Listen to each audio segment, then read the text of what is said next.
We are GB News, the People's Channel. And right across the United Kingdom. You can find us on Sky Channel 512, Virgin Media Channel 604, Freesat Channel 216. Freeview Channel 236 and YouView Channel 236. You can also take us with you on DAB Plus Radio with the GB News app and at the website gbnews.uk. We're absolutely everywhere. Come join us on GB News, the People's Channel, Britain's news channel.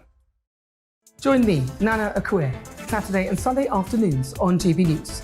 Expect fiery debate and passionate discussion as me and my panel tackle some of the biggest topics hitting the headlines.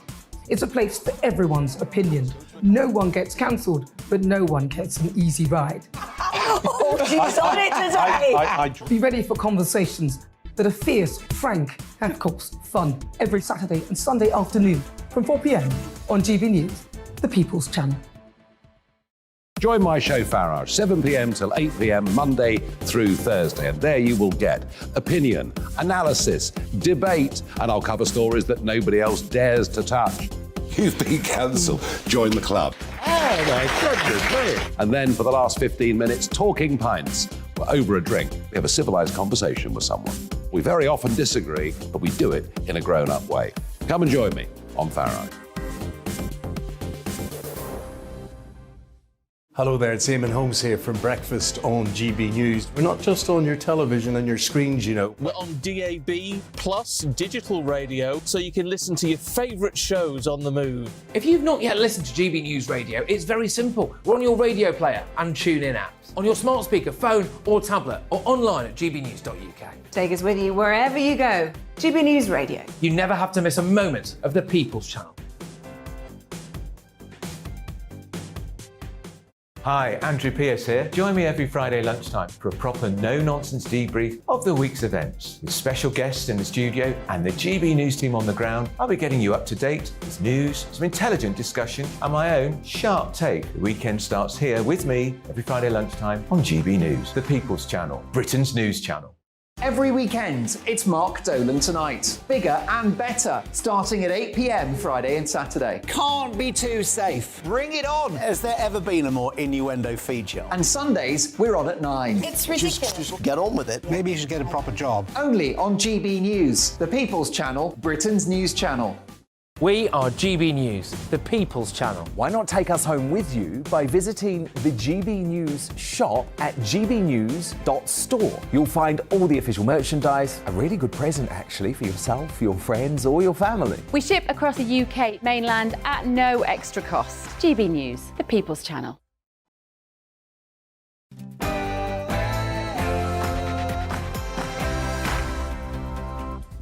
No spin, no bias, no censorship. I'm Dan Wootton. Tonight, a male rapist locked up in a women's prison, an Afghan murderer let into the country to kill an aspiring Royal Marine, and yet only a handful of brave lawmakers like Tory MP Lee Anderson and the SNP's Joanna Cherry are daring to speak out. I'm very concerned about the safety of women prisoners with whom a convicted rapist has been placed. Tonight, I say it's time for our politicians to wake up and realise this great country is being corrupted by liberal agendas before more innocent Brits pay with their lives. My digest next, then I'll get my superstar panel to weigh in. Joining me tonight, Dawn Neeson, Adam Brooks and Ashley James. And in another dispatch from the War on Women, I'll be asking, is Rowling phobia on the rise? At 10:20, the Harry Potter author's friend and fellow activist Maya Forstater discusses the relentless and terrifying attempts to silence arguably Britain's most prolific women's rights campaigner. As Boris-backing MPs and Truss loyalists form a coalition united by hostility to Rishi Sunak, does the so-called Blizz Club provide the PM a genuine threat, or do they simply risk dividing the Tories? We'll debate in the Media Buzz at 10. With only 3 months left to go, royal biographer Tom Bower issues a stark warning to the palace that they are running out of time to stop Harry and Meghan hijacking the coronation. His call to action coming at 9:35. And as their popularity plummets stateside, should the Sussexes be welcomed back if America rejects them? I'll get your verdict as ex-Diana Butler Paul Burrell and royal commentator, YouTuber P. Diner and podcast host Dax Holt battle it out at 9:20. Then, as Prince Andrew's accuser Virginia Giuffre announces she's publishing a memoir amid growing support for the royal, should we consider changing the narrative around the disgraced Duke? Well, his ex-girlfriend and most vocal public supporter, Lady Victoria Harvey, she's going to speak out live on this at 10:40. Plus, as Princess Eugenie says this about her 2-year-old child. My son's going to be like an activist from 2 years old, which is in a couple of days. Is it time to just stop impressing woke ideology onto young people and let kids be kids? Well, Catherine Bell will sing, who sacrificed her job as social mobility czar for the government over the courage of her convictions, weighs in at 9:50. We'll have tomorrow's newspaper front pages for you and a new Greatest Britain Union jackass on the way too. This is Dan Wootton Tonight. Let's go.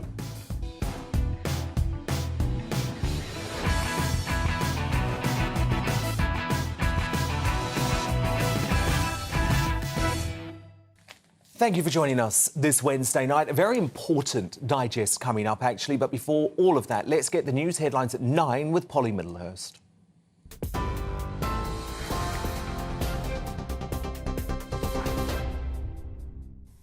Dan, thank you. Good evening to you. The top story on GB News tonight. Downing Street says the Prime Minister has never paid a penalty to the HMRC amid an investigation into former Chancellor Nadeem Zahawi's tax affairs. Rishi Sunak has been defending today how Number 10 is handling the situation, insisting due process is being followed and saying no issues were raised when he appointed Zahawi to a ministerial role in his cabinet. Well, at a lively PMQs earlier on today, the Labour leader accused Mr Sunak of being too weak to sack the party chairman. Sir Keir Starmer saying an MP who sought to avoid paying tax was not fit to be Chancellor. Mr Sunak has suggested it might have been politically expedient, as he put it, to sack Mr Zahawi, but instead he has decided to await the findings of an investigation into the matter. Now, tonight, the Prime Minister has praised the United States and European allies' decision to send battle tanks into Ukraine. The US has announced it's going to send 31 Abrams tanks to the war-torn country, vowing to train Ukrainian troops to use the vehicles as soon as possible. And that news hot on the heels of Germany already confirming it's going to supply 14 Leopard 2 tanks, as well as authorising their re-export for other countries. Kremlin has described it as a blatant provocation and says US tanks in Ukraine will burn like all the rest. Well, President Joe Biden spoke earlier about continued support from Washington. The Abrams tanks are the most capable tanks in the world. They're also extremely complex to operate and maintain. So we're also giving Ukraine the parts and equipment necessary to effectively sustain these tanks on the battlefield. And we'll begin to train the Ukrainian troops on these issues of sustainment, logistics, and maintenance as soon as possible. Meanwhile, Boris Johnson has wished the Ukrainian president a happy birthday. In a tweet, the former Prime Minister said Volodymyr Zelensky's heroic leadership is an example to the whole world. Now, news here at home, and hundreds of illegal migrants have been attempting to cross the English Channel today, with GB News exclusively revealing military personnel are patrolling beaches in Kent. GB News has learned around 450 migrants on 9 small boats were intercepted today after a break in the bad weather. Several other small boats attempted to reach the Kent coast but didn't make it to UK waters. Now, neeps and tatties are on the menu for some this evening as people commemorate the birth of the Scottish poet Robert Burns. The Prime Minister has been hosting a reception at Downing Street where guests have been served haggis toasties, accompanied by music on the bagpipes. And he's not the only one marking the occasion. Rock legend Sir Rod Stewart has taken to Twitter for Burns Night with his son. Here's his message to Scots everywhere. Hello everybody, happy Burns Night. This is Rod Stewart and his son Liam. And we used to celebrate Burns Night with my dad, your grandfather, and I want you to have a great night. This is your favourite Cockney Scotsman wishing you a happy Burns Night. Cheers, mate. Cheers. Happy Burns Night to you too. You're up to date on TV, online and DAB Plus radio. You're with GB News, the People's Channel. Let's get back to Dan Wootton.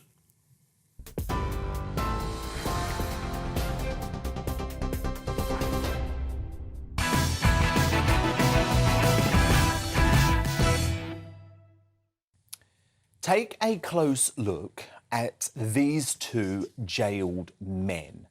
And just before I show you them, they are men, by the way. Men who have put the lives and safety of ordinary Brits under threat in the most chilling manner while exposing everything wrong with the woke orthodoxy that now dominates our establishment and political class.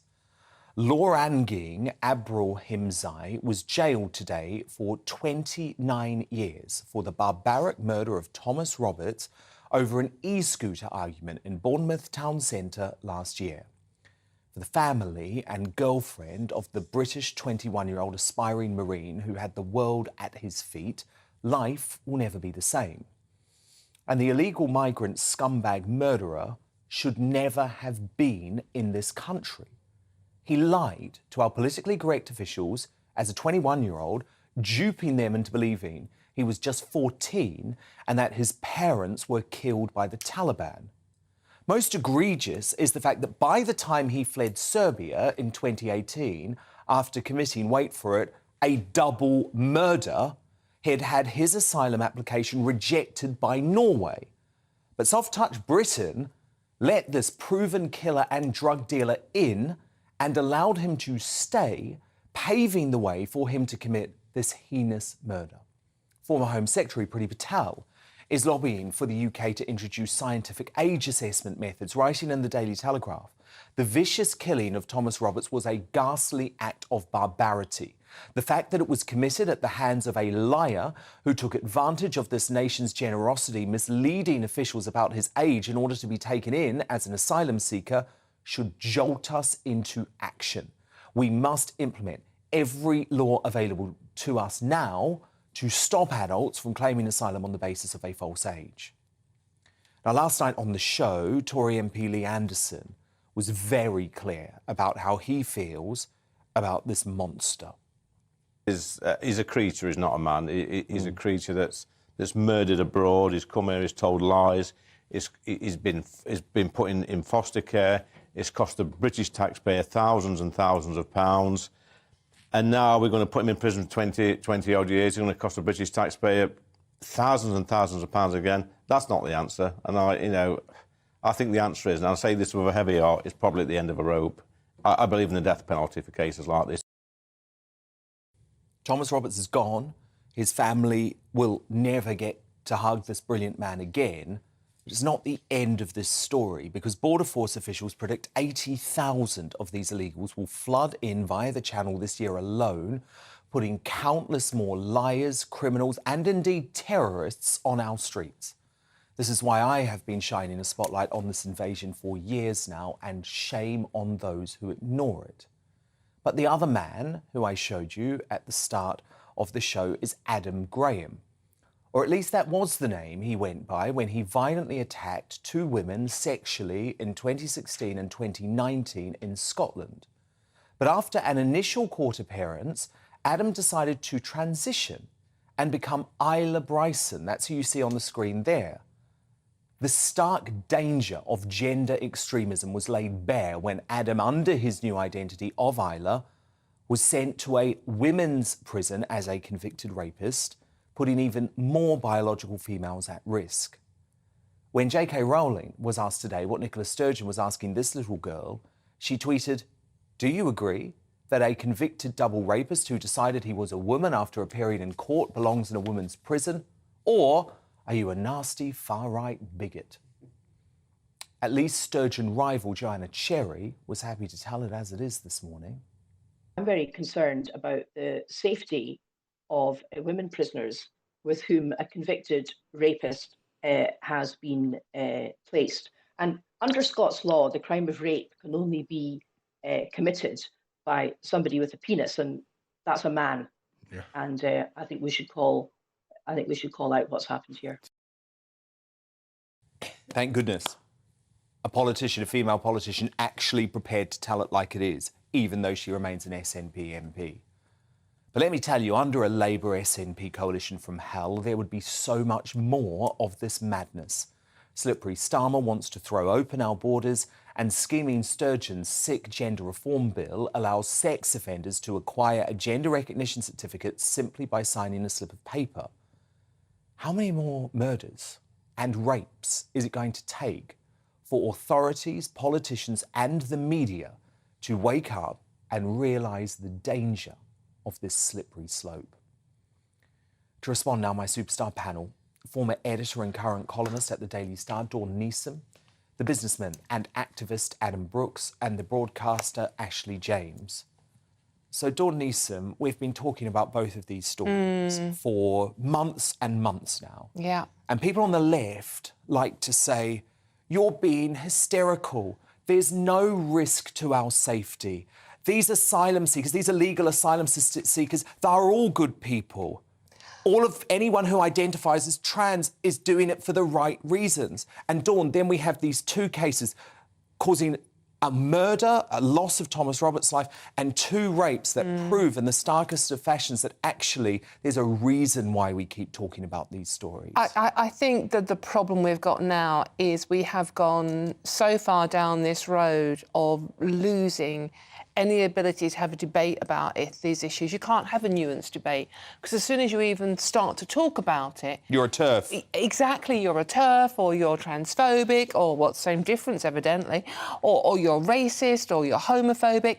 You can't even... Because there's this very vocal, vitriolic and often violent group of people who will shout down any attempts at debate. And Dan, until we can sit and have a debate about both of these issues, we're never going to solve these problems. I mean, obviously, you know, I personally wrote a column today about this, the rapist, and I just get really upset about this because, when I've mentioned this before on Twitter, OK, talking about the rights of women, I was threatened to be raped, OK, by another woman for daring to talk about the rights of being a woman.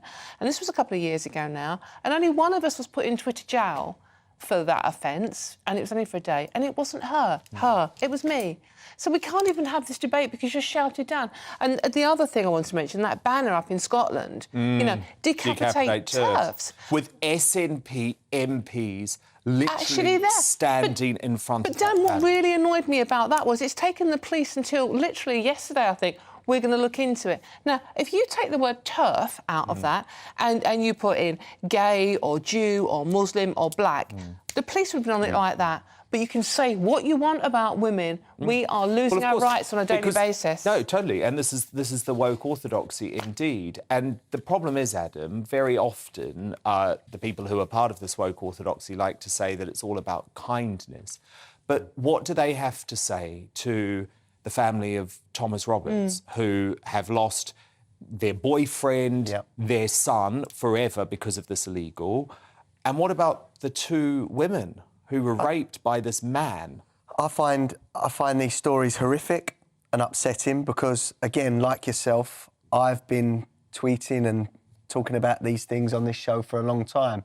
Again, being called a far-right bigot and all sorts of names. I put a video from this show where I said a woman cannot have a penis. I put that on TikTok and it was removed for hate. Now, what are we living in? What world are we living in where I can't say a biological fact? You know, a woman cannot have a penis and a man cannot have a baby. That is a fact. Man cannot have a period either.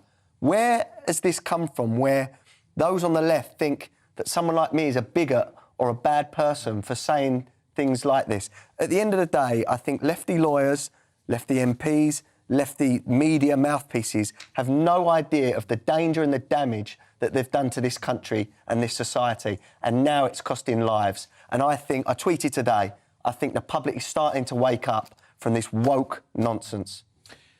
Ashley James, can you see that all of us here, we do have compassion for genuine trans people who are going through that very difficult journey. We have compassion for genuine children fleeing from war zones.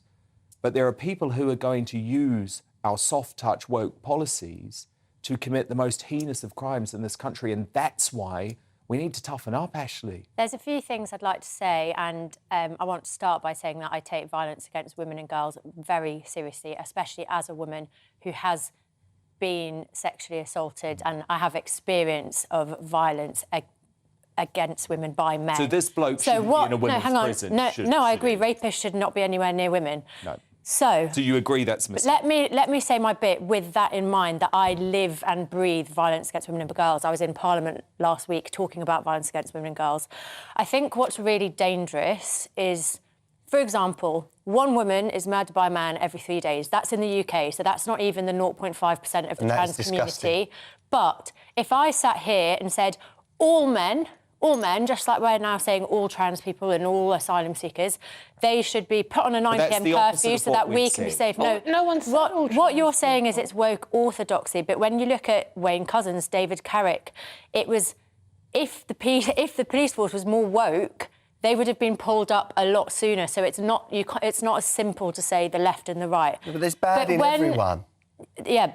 But it's in a lot of men that commit violence against women. You would not stand for it if I sat on this sofa and said all men.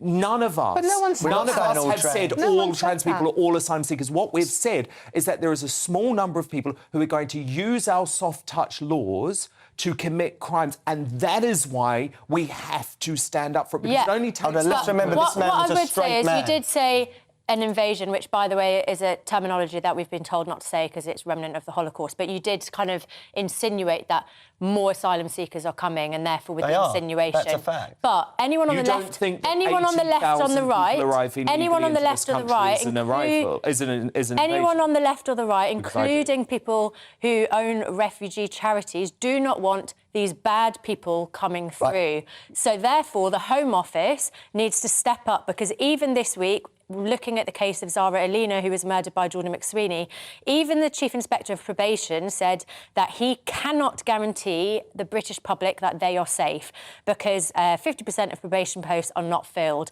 What is the Home Secretary doing? Because they're only processing 4% of asylum cases. We all want the same thing. None of us want bad people coming into the country. 54% of the asylum seekers claiming to be children were found to be adults. Yeah, I agree, so get them out. They're gaming the system. But yeah, exactly, and we need those bad people out. So but are you happy to do the scientific age tests on people, though? Because it's the left who have been saying that is an inhumane policy, and actually it makes us an outlier in Europe, because most European countries do these scientific tests on arrivals to prove their age. I do not want adults pretending so you're to be happy children. to do the scientific I've got tests children. on them? I would hate... Yeah, I mean, I haven't looked into what these scientific tests are, but of course I don't want people to play the system. I don't want anyone who's trans, anyone who's a man, or anyone who's an asylum seeker to play the system. We are all on the same side there. Even people who own refugee charities do not want the bad ones coming through. But the Home Office have to start processing asylum applicants so we can get those people out. Just so you know,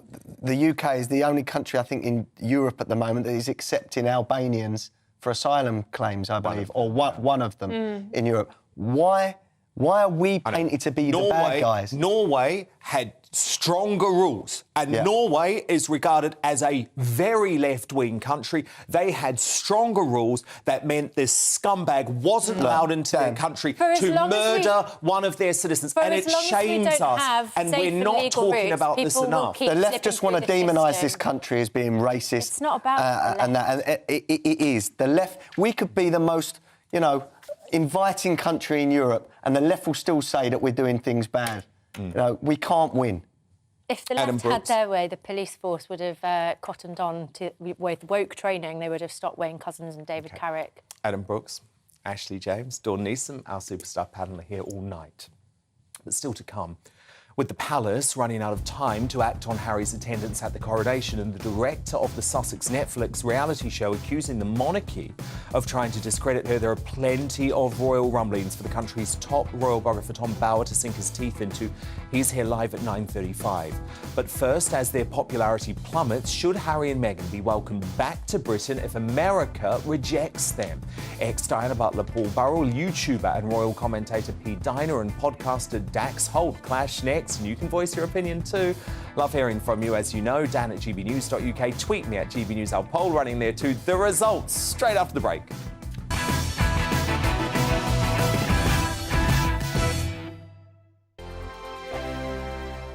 He's the king of breakfast TV, and he's back. Eamon Holmes, back on the TV Surprised with me this morning. Even remember my name. I know, it's been 4 months. You have holy water by your bed? Oh yes, already depressed. Oh, Eamon. Oh. Why do you not believe anything I say? Eamon Holmes back on GB News Breakfast at 6 a.m. Here on GB News Live, we'll be keeping you in the picture, finding out what's happening across the country and finding out why it matters to you. We'll have the facts fast with our team of reporters and specialist correspondents. Wherever it's happening, we'll be there from 12 noon on TV, radio and online. GB News, the People's Channel, Britain's news channel.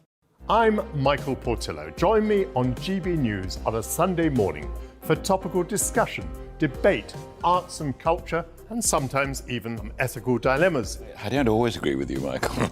Michael Portillo, Sundays on GB News, the People's Channel, Britain's news channel. Hello, I'm Michelle Dewberry, and you can join me every weekday 6 till 7 on Jubes and Kerr. You're an inspiration to us all. Clip that bit up. Well, you are. That's my ringtone. My political ambitions those days are gone, I can tell you. She's only teasing. Go on. He's probably going to want to lay down now. I'll give him 2 minutes to have one. Let's respectfully disagree. That's what we like on Jubes and Kerr. Come and join us. GB News, the People's Channel. Michelle Dewberry, weekday evenings at 6 o'clock. This year on GB News, we've got brand new members in the family. Join us. Across the entire United Kingdom, we cover the issues that matter to you. GB News will always stay honest, balanced and fair. We want to hear whatever is on your mind, and we don't talk down to you. The establishment had their chance. Now we're here to represent you. Britain's watching. Come join us on GB News, the People's Channel, Britain's news channel. I'm Simon Evans. Join me on GB News for Headliners at 11 p.m. What's the scoop? I'll be joined by 2 of the country's top comedians. That's right. As we take a look at tomorrow's newspapers tonight. We're going to get into trouble. If it's a big story, we'll be covering it. Spill some tea on him. There we go. But we'll also have some fun. I wouldn't stick up a bank. My father didn't love me. So anyway. Headliners every night from 11 on GB News, the People's Channel, Britain's news channel. I'm Andrew Doyle. Join me at 7 o'clock every Sunday night for Free Speech Nation, the show where I tackle the week's biggest stories in politics and current affairs with the help of my 2 comedian panellists and a variety of special guests. Free Speech Nation, Sunday nights from 7 on GB News, the People's Channel, Britain's news channel. Join me, Patrick Christie's, Monday to Friday, 3 till 6. We tackle the day's news agenda like you've never seen before. It's high tempo, high octane, the most controversial topics, and the best guests. You will not be able to take your eyes and ears off it. I'm not afraid to ask the questions that you really want answered. 3 till 6 p.m, Monday to Friday on GB News, the People's Channel, Britain's news channel.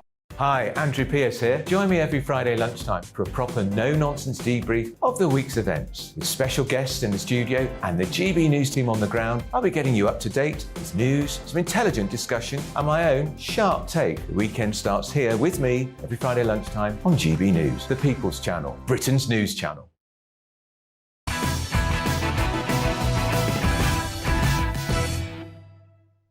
Time now for the clash.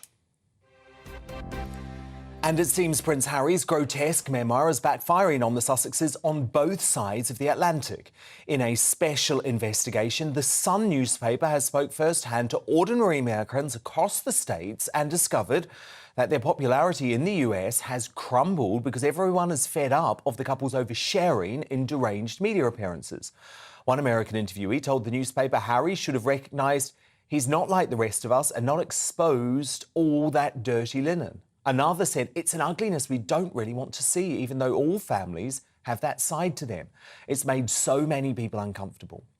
Harry's approval rating has dropped from +38 to -7, while Meghan's bottomed out at -13 in a recent poll for the liberal US publication Newsweek. Almost half of Americans also said Harry was wrong to include details of private family conversations in his book. So, as their popularity plummets stateside, should Harry and Meghan be welcomed back if America rejects them? Let me know your thoughts by emailing dan@gbnews.uk. You can tweet me at GBNews, and while you're there, go and vote in our poll. Those results shortly. But to help you make up your mind, former butler and rock, of course, to Princess Diana, her words, Paul Burrell, the YouTuber and royal commentator Paul Diner, and the top US entertainment reporter Dax Holt. So, Paul, we've got two American voices who we're going to hear from in just a moment because they're starkly opposed as to where the Sussexes stand stateside. But how do you feel, Paul, about this idea that actually quite soon Harry and Meghan might be needing to return to work in the UK, at least, as their reputation plummets in the US? I don't think they will, Dan. I don't think they can. I've just returned from America myself. My boys, I've been visiting over Christmas, are 37 and 34, and they grew up with William and Harry, and they're listening to people of their own age, and they are saying we're sick and tired of them whinging and whining when they have so much. Now, it's becoming ugly and uncomfortable, the conversations. I'm sick and tired of hearing about Harry's circumcision, his frozen penis, and Kate's lip gloss, quite frankly. It is in total contrast to the dignity and grace of our late Queen's reign. And I don't want to hear any more of it. I think it's a sad, sad situation. You're not going to hear the end of this because now the book's published, Netflix will want their two penneth because they've been slightly eclipsed by this publication and they will want their exclusives too. So watch out, Dan, because there's more to come.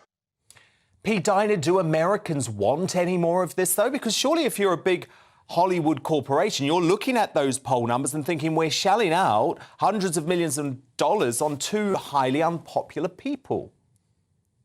Yeah, I believe that, they do want to have this salacious gossip, but it's not good. It's not good that you bring someone like Prince Harry and his wife to America and then they start behaving like this. I think it's a clear representation as us as a people. It makes us look bad and it brings everything down. It's like Jerry Springer in the royal family. You don't do this because it sets a tone and a precedence that Americans bring this on people.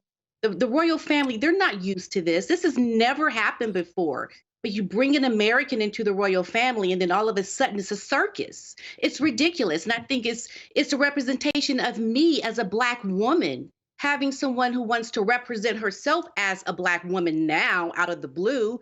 She's representing people like me, and I clearly speak against this kind of ignorance in culture. We have to educate ourselves about other countries and understand that we have to have a certain way about us when we go abroad and represent ourselves in a good way. But that's not what she's doing with her husband and Harry, and they should clearly not be invited on that balcony. I'm just disgusted at their behavior because it represents us and our people. Dax Holt, you're obviously on the other side of this. You're one of the top entertainment reporters in the US. I believe that that Meghan, at least, is a fan of your work, and you're a big fan of their work. But can you understand that this is starting to fall apart a little bit, Dax, because the highly paid executive at Spotify who commissioned this podcast by Meghan Markle and signed the deal with Meghan and Harry has just been forced out of her job? Yeah, but I think what everyone, here's the thing. I have never in my 2 decades of working in entertainment journalism seen anyone be as vilified by the press, by YouTubers, by people in the media as I have seen this with Harry and Meghan. It is out of control. It's on a different level. And I'm trying to figure out what the end goal is for destroying, going after them for every single thing they say, every move they make. Clearly, the world, you guys are making it sound like the U.S. doesn't want them. That's not the case. One singular poll by Newsweek is not representative of the U.S. as a whole. I also think you have to look at who wrote that story. The reporter behind that story has done numerous articles bashing the Meghan and Harry repeatedly over and over and over again. So am I going to believe a poll by someone who is clearly has a bias and is trying to push that bias on the world? No, like I said, what is the end goal? Are you wanting her to disappear? Are you wanting her to end her life? Like, what is it? Are you going to push someone so far that they're over it? I'm being totally honest. No, Dax, I think that's a really terrible thing. What do you mean that's crazy? I've literally watched your YouTube, and all you do is rail on them left and right. You've asked a question, Dax. Let Paul Burrell respond to that. That is crazy to say that. We wouldn't want any harm come to Harry and Meghan, but if they stayed quiet and lived a dignified life and did the work they're supposed to do, then and not defend themselves ever for all the stuff in the media. Family. So why would Harry want to destroy and dismantle the very institution which he came from, which his mother loved? Why would he want to do that? So Harry, stay quiet. The institution isn't as great as they make it seem. Dax, you must I know the situation. I know the institution. Don't tell me about the institution. I've lived in it. I lived in it for 21 years. I know the way Harry and Meghan came into the royal family. I know exactly what the Queen did for Harry and Meghan. She bent over backwards to try and accommodate all their whims and all their wishes, but nothing was good enough.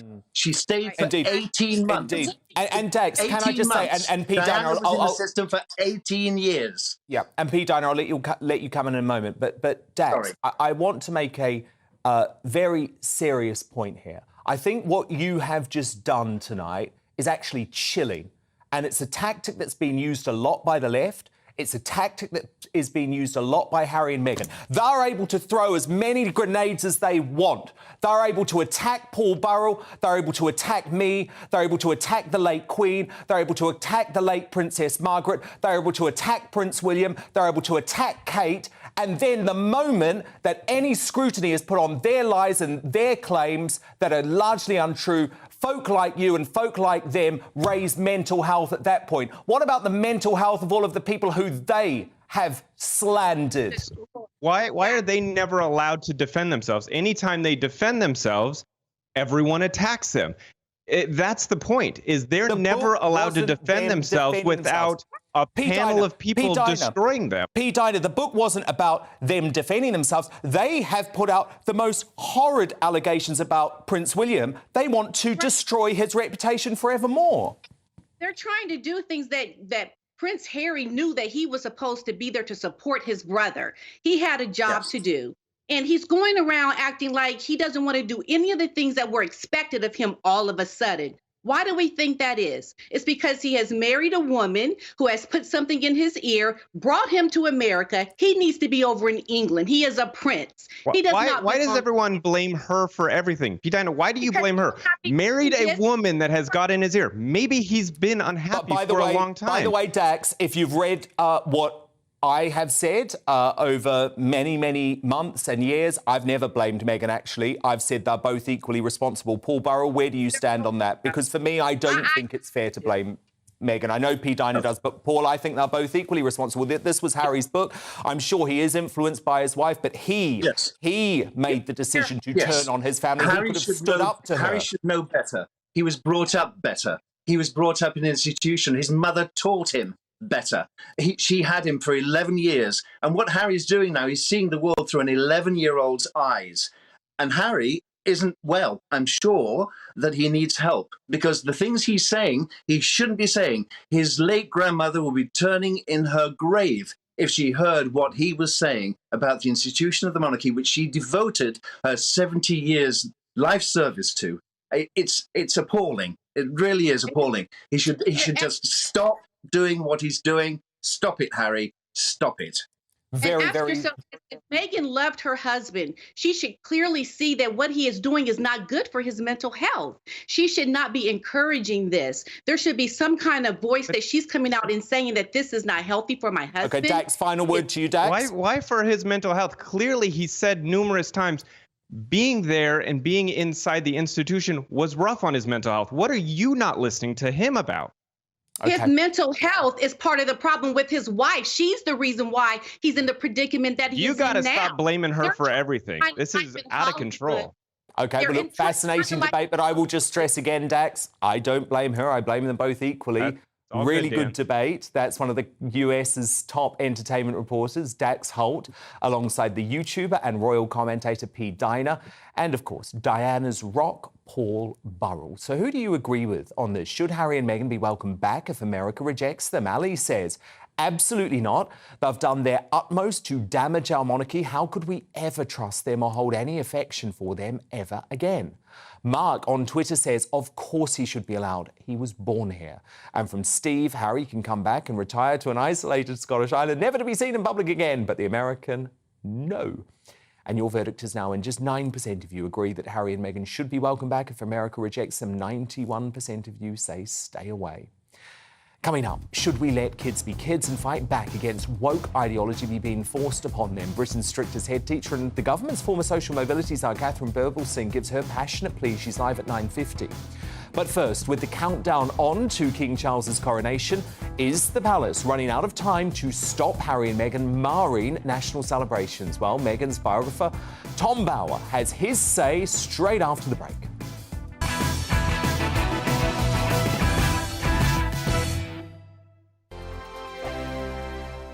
We are GB News, and we'd like to say thank you to each and every one of you for bringing us your conversations, for helping our great nation find its voice. We are here for you on radio, television, and online, across England, Scotland, Wales, and Northern Ireland. It's not the BBC, you actually get your facts right. We are proud to be GB News, the People's Channel, Britain's news channel.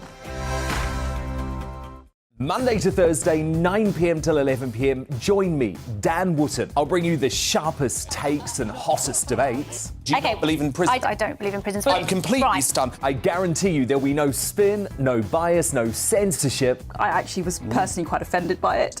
And no reason to go to bed. So I guess they've always been quite woke. That's Dan Wootton tonight on TV, radio and online. Monday to Thursday from 9 p.m. till 11 p.m. on GB News. The People's Channel, Britain's news channel. Monday to Thursday on GB News, it's Bev Turner Today from 10 a.m. We're going to be here for you, our GB News family, to keep you up to date, but also make you smile. The guy went from puberty to adultery. And I can't wait to bring a few of my own opinions. I have no time for cultural totalitarianism. We'll engage in passionate, but always polite debate, with your thoughts and opinions at the centre of it all. Only on GB News, the People's Channel, Britain's news channel. Join me every Sunday at 6 p.m. for Gloria Meets. In exclusive interviews, I'll be finding out who our politicians really are and what they really think. It's something that you would never want anyone to suffer. I didn't know what channels there were. I didn't think I'd be believed. I must have weighed about 7 stone and I'm 5'8". My instincts was to sort of cover this up. I mean, clearly that was a mistake. Join me every Sunday at 6 p.m. on GB News, the People's Channel, Britain's news channel. Join my show Farage, 7 p.m. till 8 p.m. Monday through Thursday, and there you will get opinion, analysis, debate, and I'll cover stories that nobody else dares to touch. You've been cancelled. Join the club. Oh my goodness me! And then for the last 15 minutes, talking pints. We're over a drink. We have a civilised conversation with someone. We very often disagree, but we do it in a grown-up way. Come and join me on Farage. Join me, Nana Akue, Saturday and Sunday afternoons on GB News. Expect fiery debate and passionate discussion as me and my panel tackle some of the biggest topics hitting the headlines. It's a place for everyone's opinion. No one gets cancelled, but no one gets an easy ride. Oh, she's on it today! Be ready for conversations that are fierce, frank, and of course, fun. Every Saturday and Sunday afternoon from 4 p.m. on GB News, the People's Channel. We are GB News, the People's Channel. And right across the United Kingdom. You can find us on Sky Channel 512, Virgin Media Channel 604, Freesat Channel 216, Freeview Channel 236, and YouView Channel 236. You can also take us with you on DAB Plus Radio, with the GB News app and at the website gbnews.uk. We're absolutely everywhere. Come join us on GB News, the People's Channel, Britain's news channel.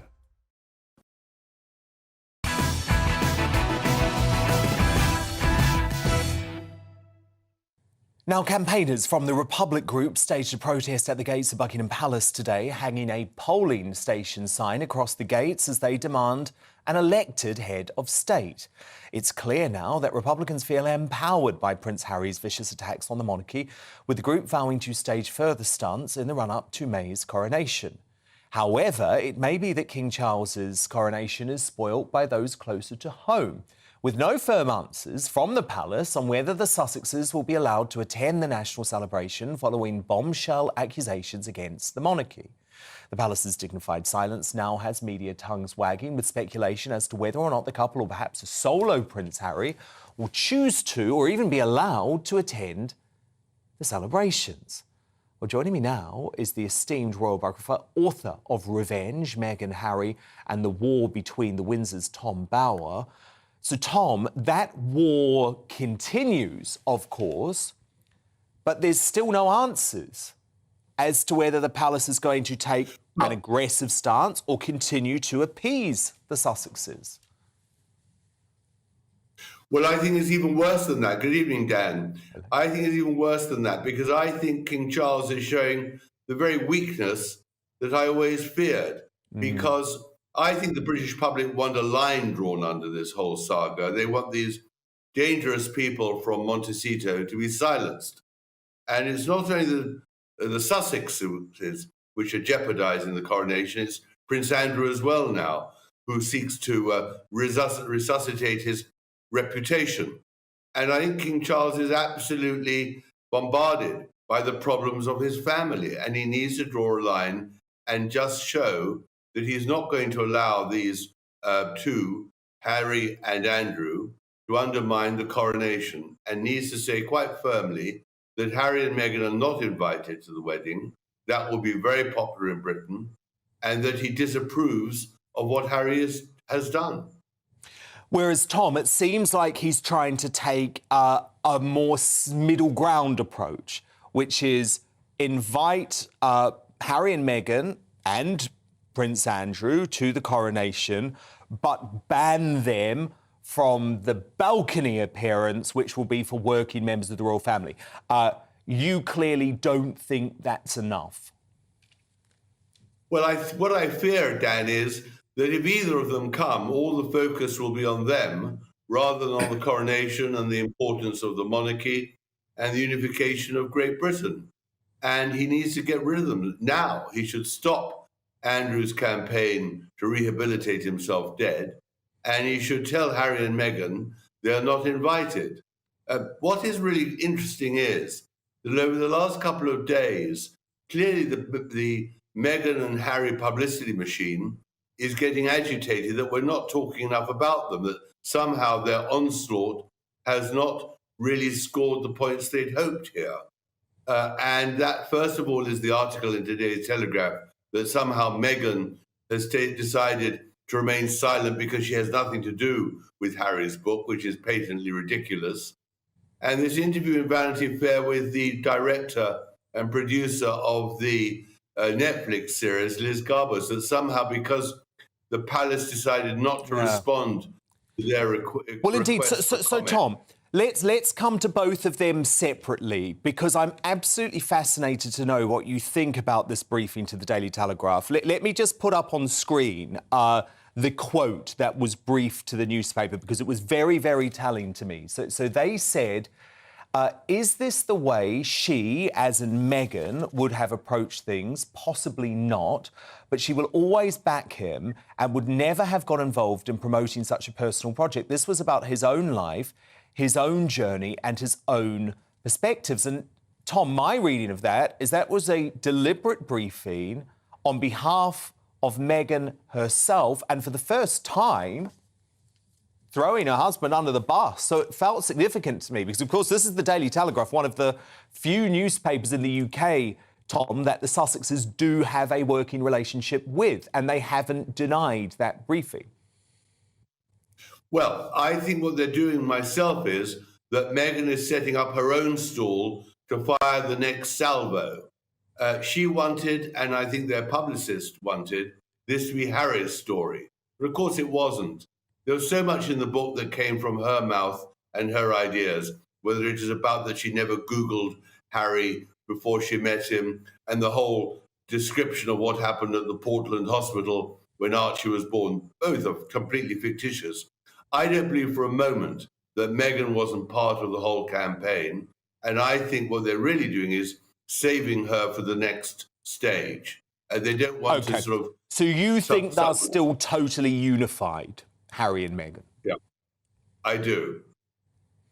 And then, as you mentioned, the director of the Netflix reality show that the Sussexes did, Liz Garbus, has lashed out at Buckingham Palace, accusing them of trying to discredit her project. So she disputes claims from the palace that her team did not reach out to the royal family for comment and insisted they were approached. The palace, meanwhile, maintained they were only ever contacted by a third-party production company.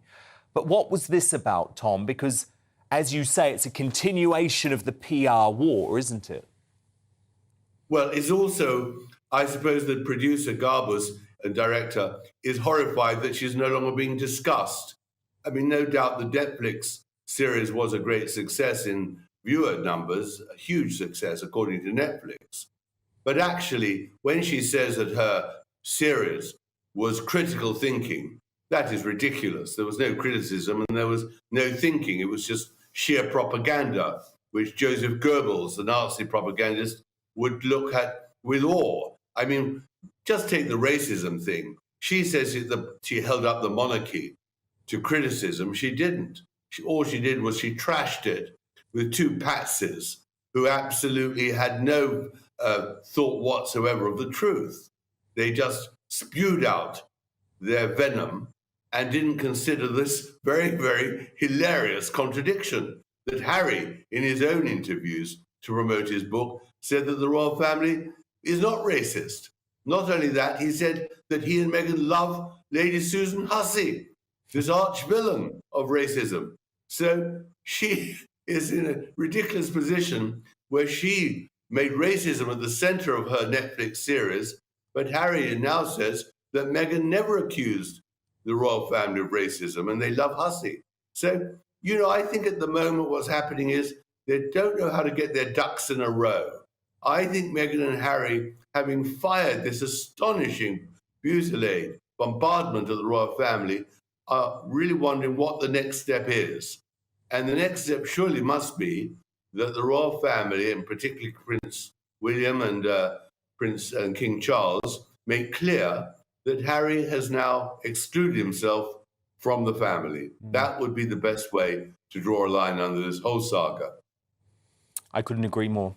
Couldn't agree more. Fascinating analysis as ever from the country's top royal biographer and author of Revenge, Meghan, Harry and the War Between the Windsors, Tom Bower. Thank you, Tom, very much. But coming up, as Boris-backing MPs and Truss loyalists unite, could they topple their mutual nemesis Rishi Sunak? Or does the so-called Blizz Club risk dooming the Tory party by splitting it in two? My Super Sub panel are going to return, actually, to give their thoughts on this in the Media Buzz after 10. But first, as Princess Eugenie suggests she's going to impress woke ideology, really, on her 2-year-old, are British kids being pushed down a path of wokery? Former social mobility czar and Britain's strictest head teacher, Catherine Burblesting. She's going to speak out. She's live with me straight after the break.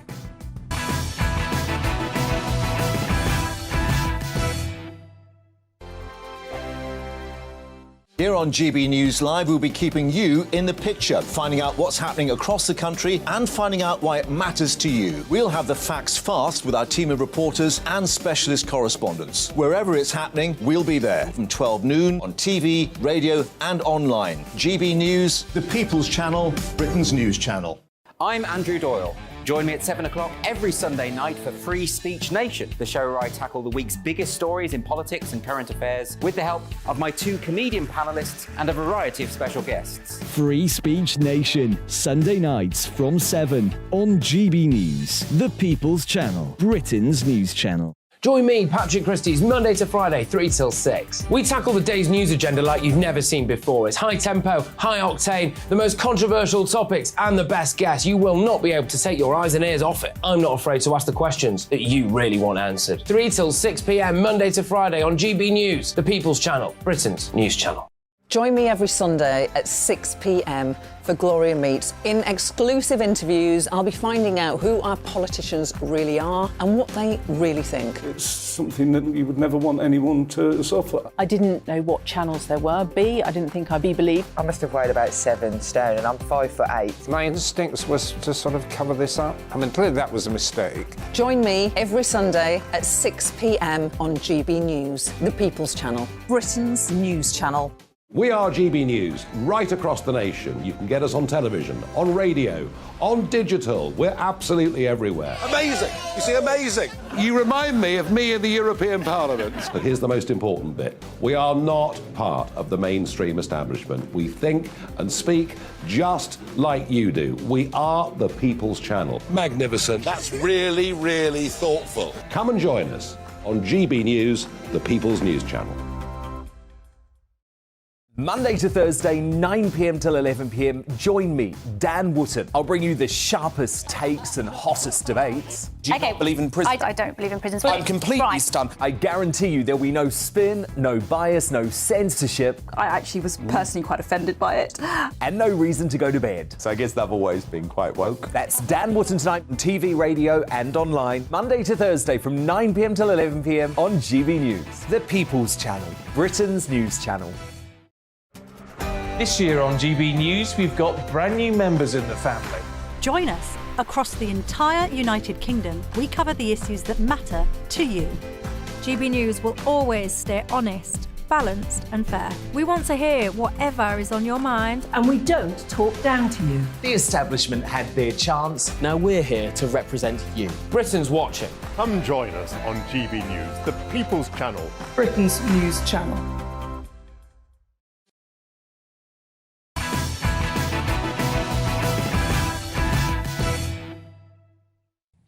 It's time now for The Outsider. Now, Princess Eugenie revealed in an interview at the World Economic Forum that she wants her son to be a climate change activist from age 2 after speaking with environmental campaigners in Davos. Watch. My son's going to be like an activist from 2 years old, which is in a couple of days.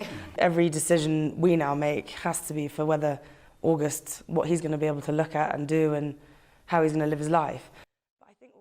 Eugenie's comments worryingly echo the concerns raised by the former social mobility czar Catherine Berbelsing that children are being encouraged to rid themselves of their so-called privilege by embracing woke campaigns, adding that it is up to schools to combat this ideology by becoming bastions of traditionalism once more. Now, sadly, it was really great comments like that saw the MSM whip up unending hysteria that, according to Berbelsing, took focus off the Commission's work and saw her tender her resignation. I'm delighted to say Catherine Berbelsing, otherwise known as Britain's strictest head teacher, joins me now. Catherine, first, I just wanted to speak to you before we move on to the other area about your decision to quit as the government social mobility czar. Personally, I think this is such a shame because, my God, what this government needs, what the civil service needs, what the education world needs is someone like you giving these unfiltered views. But in the end, you decided that for some reason you were causing more harm than good. I don't understand that because I think you were doing a lot of good. So can you explain why you quit your role? Well, that's very kind. It's just that I tend to say things that can be a bit controversial, and then that could cause issues for the Commission. And I feel that my deputy who was there, Alan Francis, is a great guy, and he's just better placed to be able to do the job. You know, I like to be able to say what I want. And I find that the public, their reaction can be, well, you can't say that as social mobility czar. It's okay for me to say these things as me, but it's not okay for me to say it when I'm the chair of the Social Mobility Commission. And I know you, Dan, probably feel, but that's exactly the kind of person that we want as chair of the Social Mobility Commission. But unfortunately, there are too many people out there who think that shouldn't be the case. And I sort of understand it. I mean, once I tweeted about how excited I was to see some of the work that we were doing on schools, to see what makes for a great school. And the reaction of some teachers on Twitter was, well, if what you find is that what you do at Michaela, your school, works, then we're obviously not going to believe you because it means you'll have doctored all that evidence. And obviously that's nonsense, but I just thought, look, I want these teachers to look at the evidence. Yeah, you don't need that in your life, but it depresses me because I think it shows the types of thinking that we have within the blob, and there's a lot of groupthink. But look, I really wanted to ask you about these comments from Princess Eugenie, because it does feed into quite a lot of what you've been saying in recent months, that actually, as teachers, as parents, we're actually making a mistake to try and turn our children into social activists. Shouldn't we just let them learn? But then you've got Eugenie, the princess, saying she wants to make her 2-year-old a social activist. So who's right? Yeah, I mean, that is just mad. The fact is that as adults, that as teachers and as parents, we should be helping children to build a moral core. We should be teaching them algebra and science and Shakespeare. We should not be thinking that the goal is to turn them into an activist or a radical. And unfortunately, the princess's ideas, as well as many teachers and other parents, they see their role as trying to get everyone to overturn the establishment.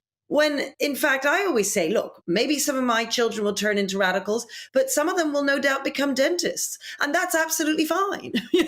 Like, it's good to be able to fulfill your talents, whatever that might be. And it's our role as teachers to teach them the traditional subjects, not to try and engage in this business of overthrowing the establishment through our children. No, indeed, indeed. And, little Eugenie's son, who knows? He might want to become a presenter at GBNews one day. Exactly. And that's for him to decide. And he can only decide that by being exposed to a whole variety of different thoughts. And more importantly, the kind of standard knowledge that you would teach to a child. Like perhaps she might be thinking, let me teach him the difference between a triangle and a square before she wants to turn him into a radical activist.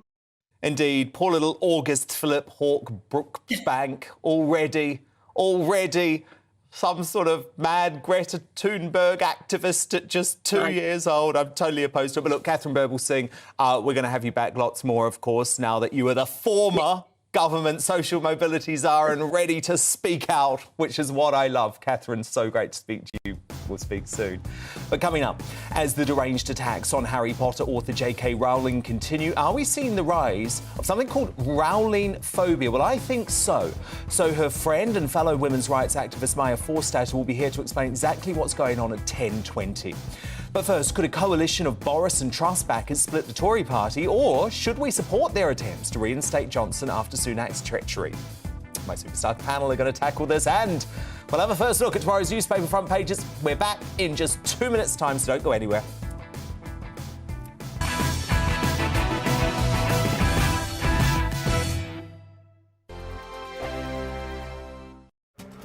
This year on GB News, we've got brand new members in the family.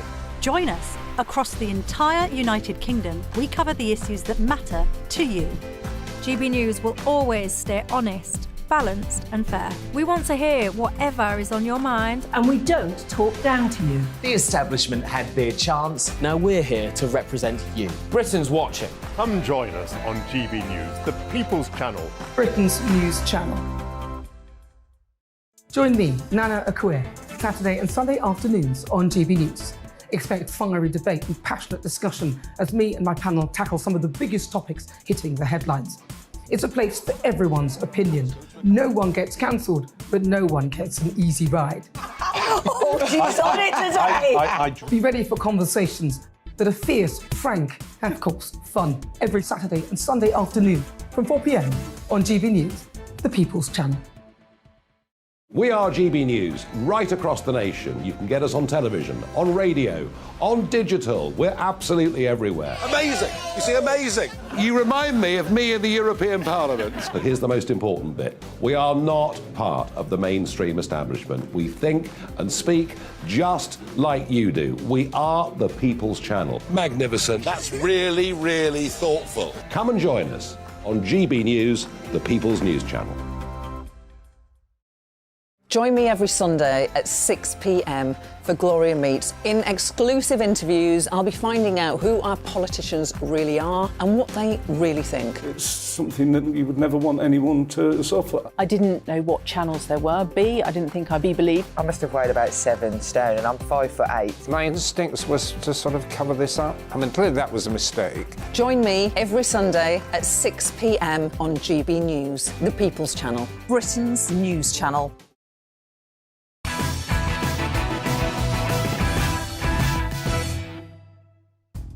It's 10 p.m. I'm Dan Wootton. Tonight, as it's revealed, Boris-backing MPs and Liz Truss loyalists have formed a delicate coalition united by hostility to Rishi Sunak. Does the so-called Blizz Club prove a genuine threat to the PM, or does it risk splintering the Tories irreconcilably?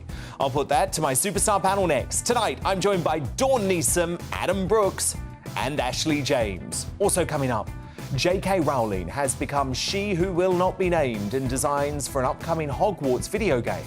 So why is the sinister erasure of the Harry Potter author going unchecked?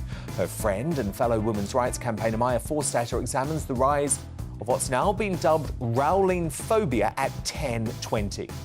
As Prince Andrew's accuser Virginia Giuffre announces she's publishing a memoir amid growing support for the royal, is it time to change the narrative around the disgraced Duke? Well, his ex-girlfriend and most vocal public supporter, Lady Victoria Harvey, is going to speak out live on this at 10:40. Plus, the dystopian nudge unit behind this sadistic pandemic propaganda campaign, remember them?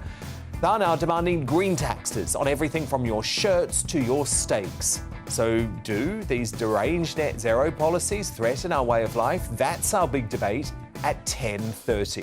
And Labour loudmouth David Lammy wants hard-working Brits to sacrifice their vans and common sense in the name of going green. You could go bust, David. You've got a plumber, you've got a window cleaner. Nick, one thing we have got is a fantastic transport system across London. Tradies on the tube, I've heard it all now. So I'll ask my superstar panel what they make of that dubious suggestion when they nominate today's greatest Britain and Union jackasses at 10:50. We'll have the first newspaper front pages, which are arriving in mere moments too, right after the news at 10 with Polly Middlehurst.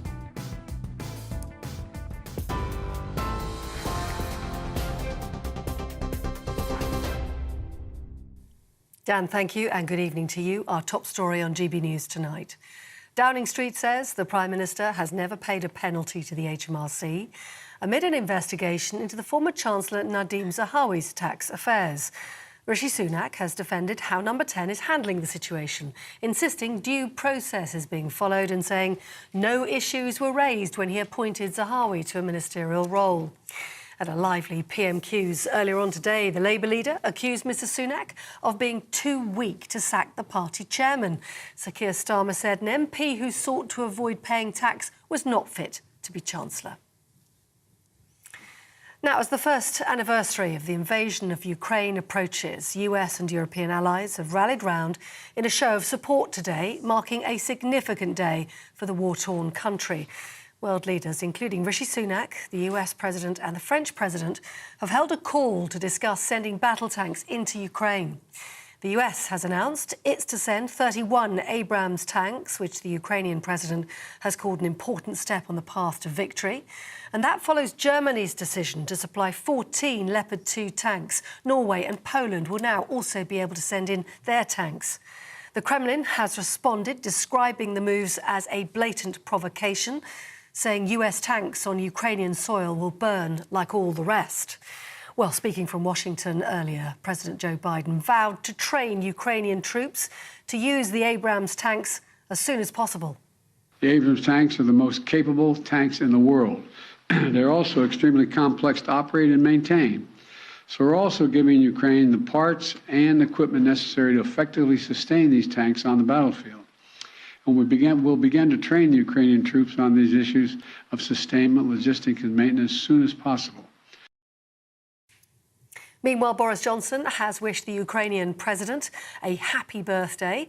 In a tweet, the former Prime Minister said Volodymyr Zelensky's heroic leadership is an example to the whole world. Now here, hundreds of illegal migrants have been attempting to cross the English Channel today, with GB News exclusively revealing military personnel are patrolling beaches in Kent. GB News has learnt around 450 migrants on 9 small boats were intercepted after a break in the weather. Several other small boats attempted to reach the Kent coast but didn't make it to the UK. Now, the neeps and tatties are on the menu for some this evening as people across the world commemorate the birth of the Scottish poet Robert Burns. And the Prime Minister has been hosting a reception at Downing Street, where guests have been served haggis toasties, accompanied by music from bagpipes. And the Prime Minister's not been the only one marking the occasion. Rock legend Sir Rod Stewart has been celebrating Burns Night with his son. Here's his message to Scots everywhere. Hello everybody, happy Burns Night. This is Rod Stewart and his son Liam, and we used to celebrate Burns Night with my dad, your grandfather, and I want you to have a great night. This is your favourite Cockney Scotsman wishing you a happy Burns Night. Cheers, mate. Cheers, Rod. You're up to date on TV, online and DAB+ radio. You with GB News. Back now to Dan Wootton tonight.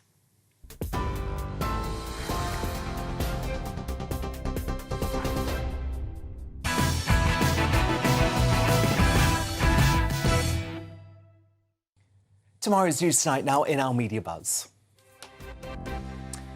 Straight to the front pages, and the Metro leads on the Met Commissioner, Sir Mark Rowley's shocking warning to the British public that we should expect 2 to 3 cops in court a week as part of a clean-up of the force, with most to be charged with dishonesty, sex crimes and violence. The Guardian leads with pressure now mounting on Prime Minister Rishi Sunak as the scale of the bullying investigation into Deputy PM Dominic Raab is revealed. This is, as I mentioned in the digest last night, part of that ongoing witch hunt against senior Tories. The Independent says the PM will sack party chairman Nadhim Zahawi if he is found to have broken the ministerial code over his tax affairs. There we go, more on the witch hunt. My superstar panel, back with you now. Former editor of the Daily Star, Dawn Neeson, the businessman Adam Brooks and the broadcaster Ashley James. Now, Boris Johnson and Liz Truss seem to be uniting in their efforts to oust the high-tax, low-growth Rishi Sunak after his undemocratic coup saw him sweep to power. Allies of both former PMs have been mobilising in recent weeks for the launch of the Conservative Democratic Organisation. That's backed by Boris' ally, Priti Patel, and Truss's so-called growth group, or at least allies of Truss's growth group, which hopes to put her dogma back at the heart of the party. And according to the Mail on Sunday's Dan Hodges, an attempt to oust Sunak and reinstate the former Brexit delivering PM is no longer a matter of if, but when. With the so-called Blizz Club, I love that, expected to force a no-confidence vote either after the local elections in May or the Tory party conference in the autumn. But with the Spectator's Emma Bernal warning that groups like the CDO could turn into Labour's failed pro-Corbyn Momentum organisation by fixating on a singular figure, are the Tories risking splintering the party into irreconcilable factions? Adam Brooks, I sort of think it doesn't really matter now, because actually what matters is that the Conservative Party has to be Conservative. Yeah, there is no point having a Conservative Party that is simply aping everything that Left and Labour want to do. And when it comes down to it, I know the media are really happy now because they've got their blokes and posts. They're happy to have Sunak there and they're happy to have Hunt there. The political establishment is happy about it. The blob's happy about it. They got their way. But actually, Boris and Liz have every right, I believe, and their allies have every right to try and return democracy to the Tory party by ousting Sunak before the next election. Boris, you can love Boris or hate Boris. I've done both over the last few years. You don't have to like him to acknowledge that if Boris came back, that's their only chance of competing in a general election. Yes. They're going to get annihilated. You know, you've got people like me, you know, that were very, very supportive of the Conservatives in past years. I would never vote for Rishi Sunak and Jeremy Hunt. Jeremy Hunt's vision of taxing the population into oblivion, making our mums and our grandparents work until they're 68, is not a vision, a Conservative vision that I see. No small business owner that I know would vote for this Conservative government. They might not vote for Labour either, but they're certainly not going to vote for this Conservative government. They're not Conservatives. They haven't listened to their members. You know, their arrogance... Who, by the way, overwhelmingly back Liz Truss. Their arrogance last year has caused all this turbulence in the markets, in our political spectrum. Look, Boris wasn't perfect. You know, I called Boris out on a lot of things. But if Boris was still PM, it would have been a lot smoother of 2022. You know, he's the only person that had a mandate from the people. Now, I don't want to start seeing more leadership debates and run-ins again. I really don't want to see that. But I don't want to see Rishi Sunak and Jeremy Hunt leading our country either. So something's got to change, Dan. And, I mean, this is no scoop from Dan Hodges. It's pretty obvious. The Conservatives are tanking. Yeah. The problem is, actually, James, there's another leadership change, and this is what the Sunak camp knows, makes the party look like a complete joke. Yeah, I mean, I think the problem with the Conservative government is that they focus so much on these leadership contests and internal politics that actually they're not focusing on and serving the British public. The British, like Britain, is on its knees. Pretty much every public sector is on its knees, and they're all fighting within each other. These should be conversations that are had internally, because also the public, and I don't care, I'd say the same about the left. I totally agree with you on that. No, I totally agree with you on that. But can I just put it to you this way, though, that that's sort of Sunak's own fault, because his organisation, you know, Gove and all of the people who were stirring around him, from the moment that Truss got in as Prime Minister, they were trying to get her out. So really, he started it. Well, he didn't start it. I think it started with the demise of Boris Johnson. And by the way, if Boris Johnson is the only hope for the Conservatives, I think that's a really sad state of affairs. Like, he attracts scandal after scandal, whether it's Wallpapergate, VIP lanes.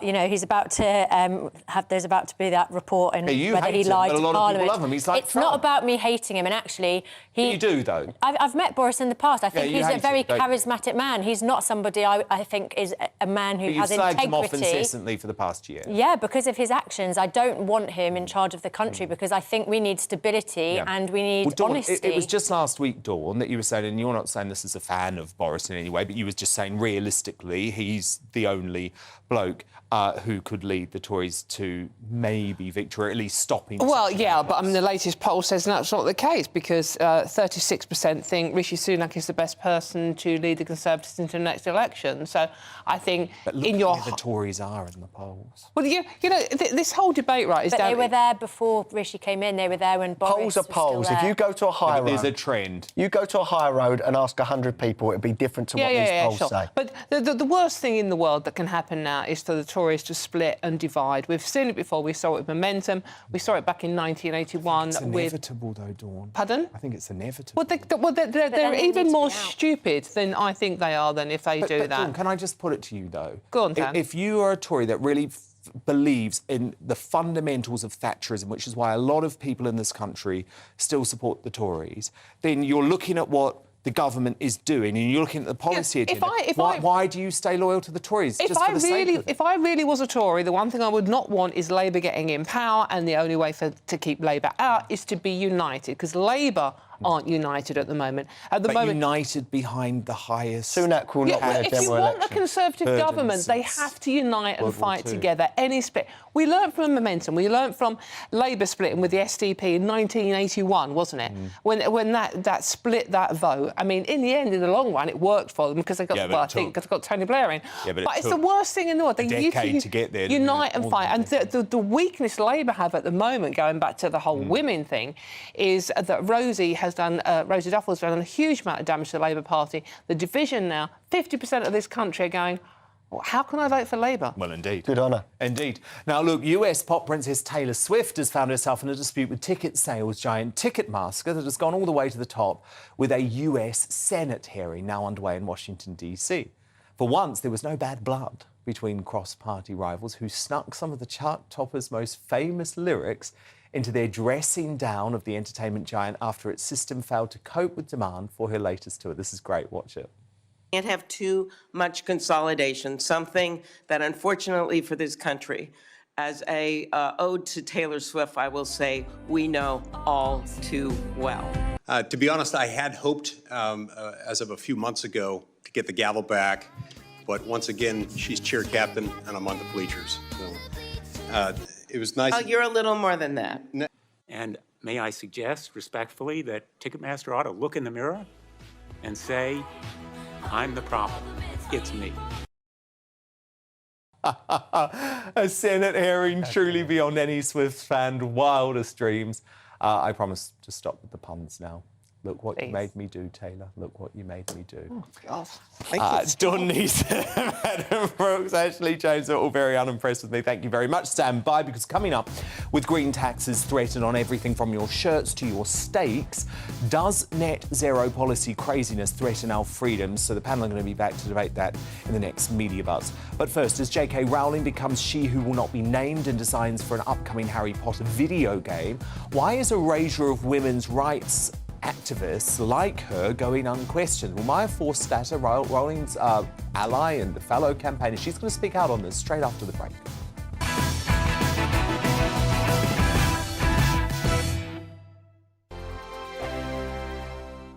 He's the king of breakfast TV, and he's back. Eamon Holmes, back on the TV Surprised with me this morning. Even remember my name. I know, it's been 4 months. You have holy water by your bed? Oh, yes. Oh, good. Already to bless. Oh, Eamon. Oh. Why do you not believe anything I say? Eamon Holmes back on GB News Breakfast at 6 a.m. Here on GB News Live, we'll be keeping you in the picture, finding out what's happening across the country and finding out why it matters to you. We'll have the facts fast with our team of reporters and specialist correspondents. Wherever it's happening, we'll be there from 12 noon on TV, radio and online. GB News, the People's Channel, Britain's news channel. I'm Michael Portillo. Join me on GB News on a Sunday morning for topical discussion, debate, arts and culture, and sometimes even ethical dilemmas. I don't always agree with you, Michael. Michael Portillo, Sundays on GB News, the People's Channel, Britain's news channel. Hello, I'm Michelle Dewberry, and you can join me every weekday 6 till 7 on Jubes and Kerr. You're an inspiration to us all. Clip that bit up. Well, you are. That's my ringtone. My political ambitions those days are gone, I can tell you. She's only teasing. Go on. He's probably going to want to lay down now. I'll give him 2 minutes to have one. Let's respectfully disagree. That's what we like on Jubes and Kerr. Come and join us. GB News, the People's Channel. Michelle Dewberry, weekday evenings at 6 o'clock. This year on GB News, we've got brand new members in the family. Join us. Across the entire United Kingdom, we cover the issues that matter to you. GB News will always stay honest, balanced and fair. We want to hear whatever is on your mind. And we don't talk down to you. The establishment had their chance. Now we're here to represent you. Britain's watching. Come join us on GB News, the People's Channel, Britain's news channel. I'm Simon Evans. Join me on GB News for Headliners at 11 p.m. What's the scoop? I'll be joined by 2 of the country's top comedians. That's right. As we take a look at tomorrow's newspapers tonight. We're going to get into trouble. If it's a big story, we'll be covering it. Spill some tea on him. There we go. But we'll also have some fun. I wouldn't stick up a bank. My father didn't love me. So anyway, Headliners every night from 11 on GB News, the People's Channel, Britain's news channel. I'm Andrew Doyle. Join me at 7 o'clock every Sunday night for Free Speech Nation, the show where I tackle the week's biggest stories in politics and current affairs with the help of my 2 comedian panellists and a variety of special guests. Free Speech Nation, Sunday nights from 7 on GB News, the People's Channel, Britain's news channel. Join me, Patrick Christie's Monday to Friday, 3 till 6. We tackle the day's news agenda like you've never seen before. It's high tempo, high octane, the most controversial topics and the best guests. You will not be able to take your eyes and ears off it. I'm not afraid to ask the questions that you really want answered. 3 till 6 p.m, Monday to Friday on GB News, the People's Channel, Britain's news channel.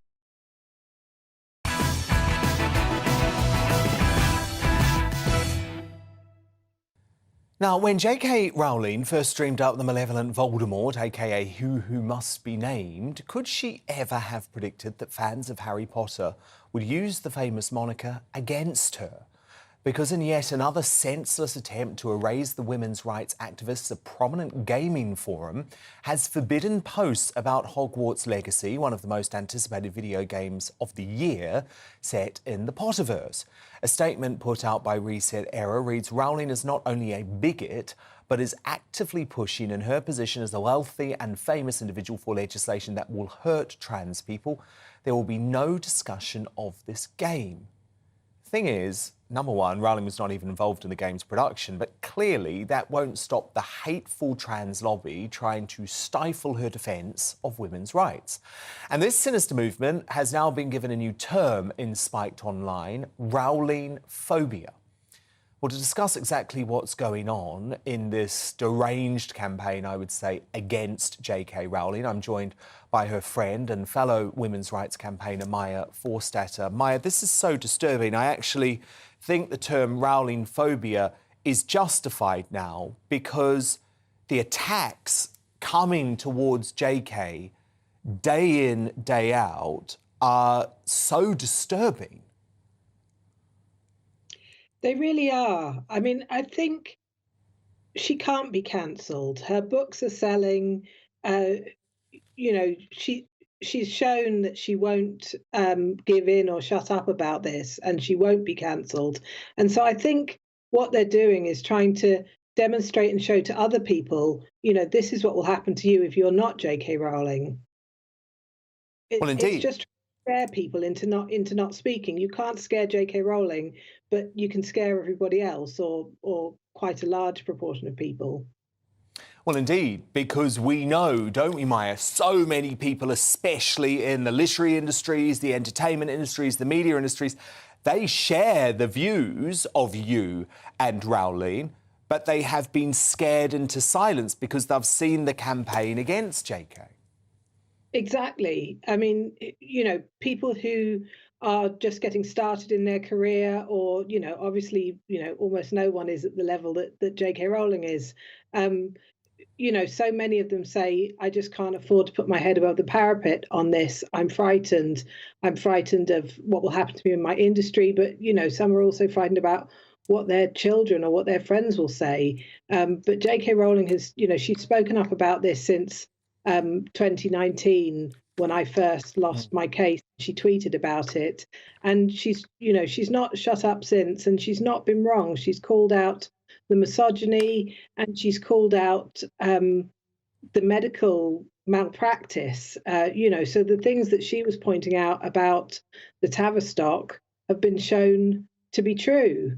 The Tavistock clinic has been closed down, and the government's rethinking its whole approach to treating young people with gender issues. So, the things that J.K. Rowling was pointing out have been shown to be well-founded, but still they want to shut her down. Indeed. And in Scotland, you've got this real battle now brewing between really the two most famous Scottish women in the world. Rowling on one side, Nicola Sturgeon, the First Minister, on the other side. But when you look at what's going on in Scotland today with a rapist, a rapist, and by the way, I don't even have to say a male rapist, because to be a rapist, by definition, you are a male. So this bloke, Adam Graham, sexually assaults two women. After he is arrested and charged, decides to transition to become Isla Bryson. And because of the madness of where the woke establishment is at, he currently tonight sits in a women's prison. So this is what you're up against, and this is what J.K. Rowling is fighting against, right? absolutely. If the Scottish government was thinking about women at all, this man, this rapist, would not be in a women's prison. And the newspapers, the media have all reported it as woman raped 2 women. This is not a woman. This is a man. As you say, you have to be a man to undertake rape. And he's not the only one who's in that prison. There is another prisoner convicted of child abuse in the women's prison. It's the most obscene policy. Now, look, you've got to know J.K. Rowling over the past couple of years, and even though she's very much a biological woman, I think it's fair to say that metaphorically she has balls of steel. She's not giving in, is she? She's not going to end this campaign. The bullies and the threats of violence and the political attacks aren't going to stop her. She feels committed to this for life. I think so, and she's given so much strength to so many women in Scotland and women across the UK and around the world who've seen her standing up and and speaking clearly and compassionate about this. It's not a culture war. She's talking about concerns about women's rights, about sport, about women's safety, and most of all about children and this pandemic of children thinking they were born in the wrong body. This is not something that happened on this scale a generation or 2 ago. It's been invented. The idea has been invented and spread through schools. So the number of people who say J.K. Rowling speaks for me as parents, as professionals, and as women concerned about women's rights, I think she's giving us all strength. Indeed, and as she pointed out today, standing up for women's rights does not make you a far-right bigot. Maya Forstater on the really disturbing rise of Rowling phobia. Thank you so much, Maya. But coming up, as Prince Andrew's accuser Virginia Giuffre announces she's publishing her memoir, should we consider a change of narrative around the disgraced Duke? Well, his ex-girlfriend and biggest public supporter, Lady Victoria Harvey, is going to speak out on this one, uncancelled, because it's a controversial topic at 10:40. But next, with green taxes threatened on everything from your shirts to your steaks, are deranged net zero policies threatening our very way of life? That's our big debate coming up in the Media Buzz straight after the break.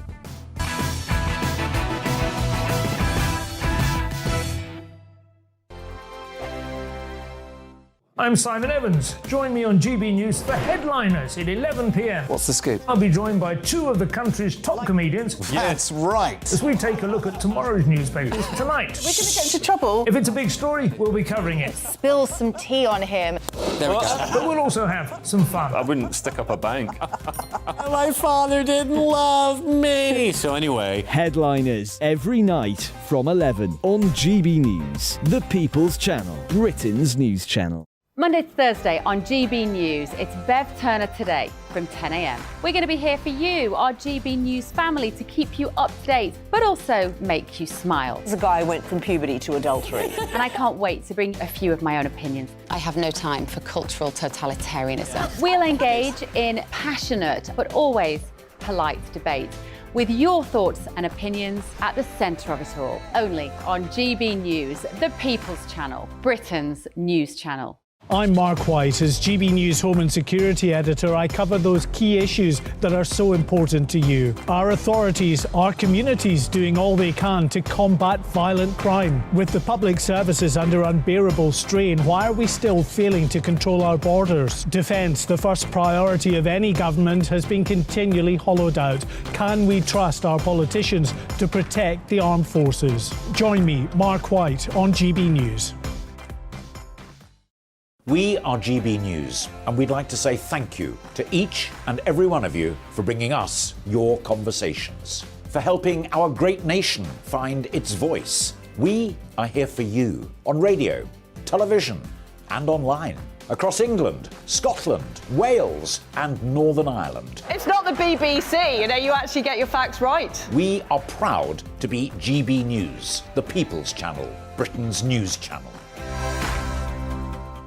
I'm Michael Portillo. Join me on GB News on a Sunday morning for for topical discussion, debate, arts and culture, and sometimes even ethical dilemmas. I don't always agree with you, Michael. Michael Portillo, Sundays on GB News, the People's Channel, Britain's news channel. Hi, Andrew Pierce here. Join me every Friday lunchtime for a proper no-nonsense debrief of the week's events. With special guests in the studio and the GB News team on the ground, I'll be getting you up to date with news, some intelligent discussion, and my own sharp take. The weekend starts here with me every Friday lunchtime on GB News, the People's Channel, Britain's news channel. Every weekend, it's Mark Dolan Tonight. Bigger and better, starting at 8 p.m. Friday and Saturday. Can't be too safe. Bring it on. Has there ever been a more innuendo feature? And Sundays, we're on at 9. It's ridiculous. Just get on with it. Maybe you should get a proper job. Only on GB News, the People's Channel, Britain's news channel.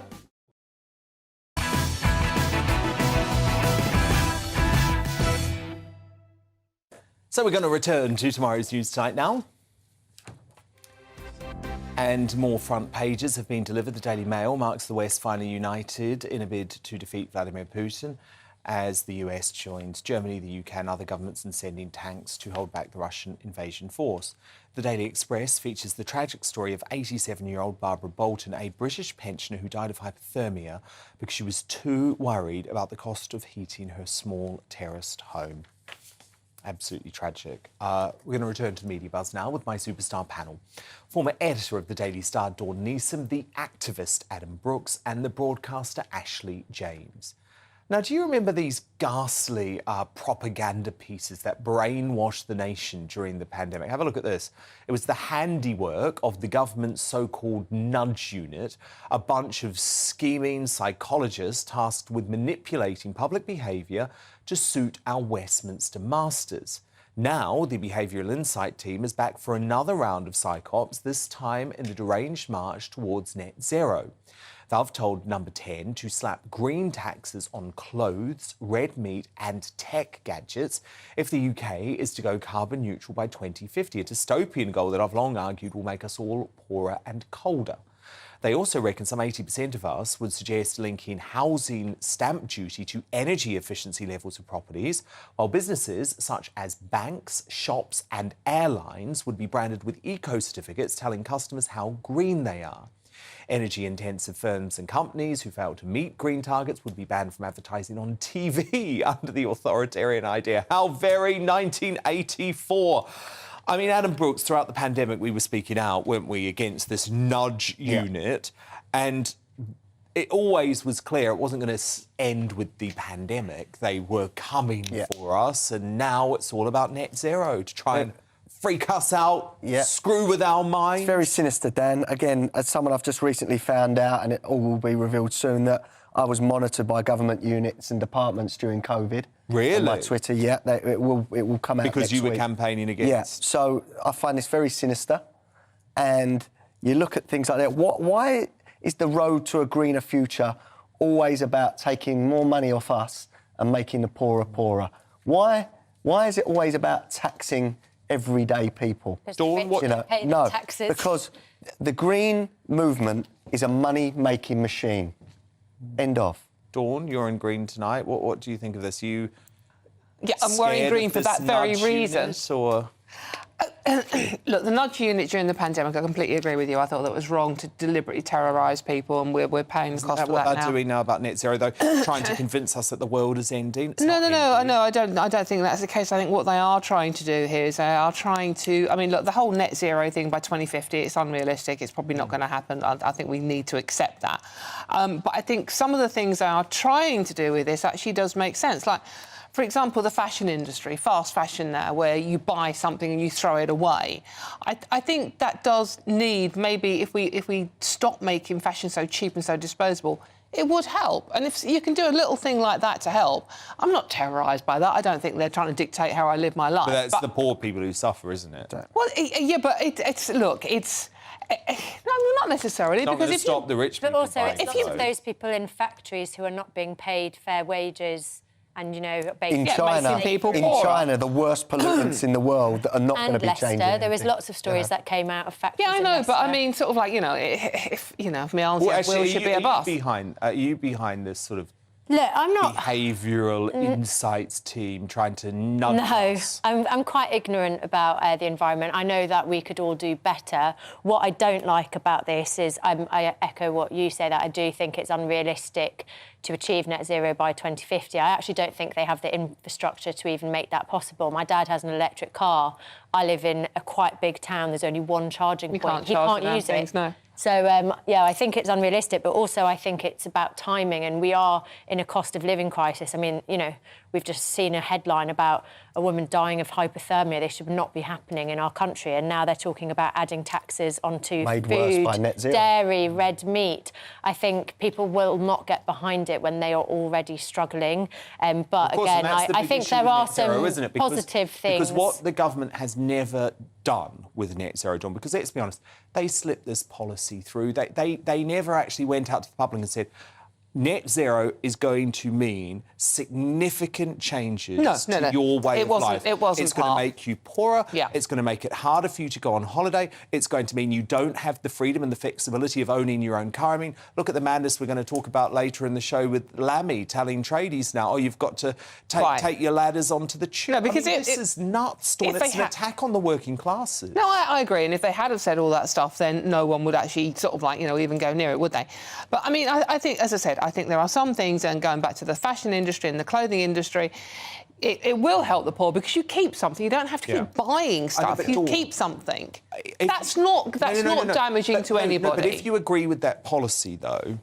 I don't agree with nudge units. I think that's wrong. That's what I was going to say. I think if the government wants to enact that policy as part of the net zero agenda, right, come out and explain why, and that should be done by politicians. But what's so disturbing about the nudge unit is they specifically use propaganda. They would call it advertising, I call it propaganda. Yeah, it's terrorising. To terrorise the population. Yeah, no, and it's completely and utterly wrong. To make us agree with policies that actually fundamentally we shouldn't agree with. Dan, your hero Boris Johnson is a big fan of zero. Quite.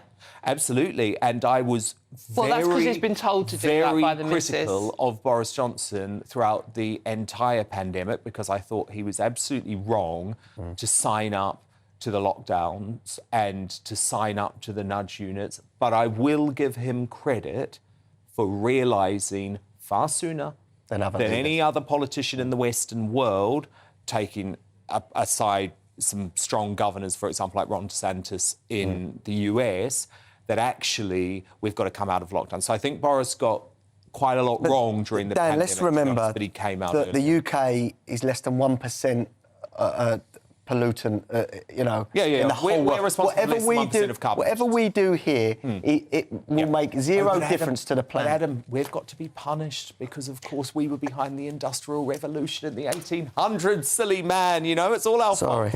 With the Oscar nominations now released, the countdown is on for Hollywood's back-slapping bonanza or face-slapping, if your name's Will Smith. But what about the Razzies? That's the awards that for over 40 years have celebrated the very worst that cinema has to offer. Veteran actor Tom Hanks was a big loser, nominated twice for his performance in Pinocchio and Elvis. Can't believe that. I thought he was great in Elvis, being completely honest. And last year's recipient, Jared Leto, was judged to have flopped again for playing a vampire anti-hero in Morbius. Haven't heard of that movie, actually. While it's always nice to bring Hollywood blowhards back to earth, a shocking conclusion was Ryan Kara Armstrong, who is just 12 years old.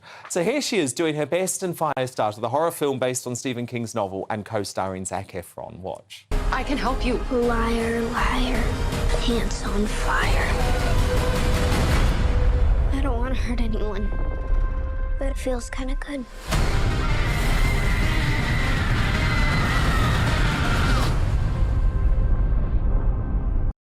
Well, today it's actually been the Razzies feeling the heat after a backlash to their humiliation of a preteen. And tonight, its founder, John Wilson, issued a grovelling apology for having, quote, misstepped very badly, confirming an age limit of 18 would be introduced for nominees from now on. But if I'm honest, the biggest disgrace is that Matt Hancock was left off the list for his performance in The Jungle. Dawn Neeson, Adam Brooks, Ashley James, do stand by, because coming up, should tradesmen ditch the transit van for the tube to save the planet? As I mentioned, that's this mad suggestion by that weird Labour bloke, Lammy, that's got people talking. One of my superstar panel certainly is going to have some choice words for the Labour loudmouth. Find out who when we crown tonight's Greatest Britain and Union Jackass.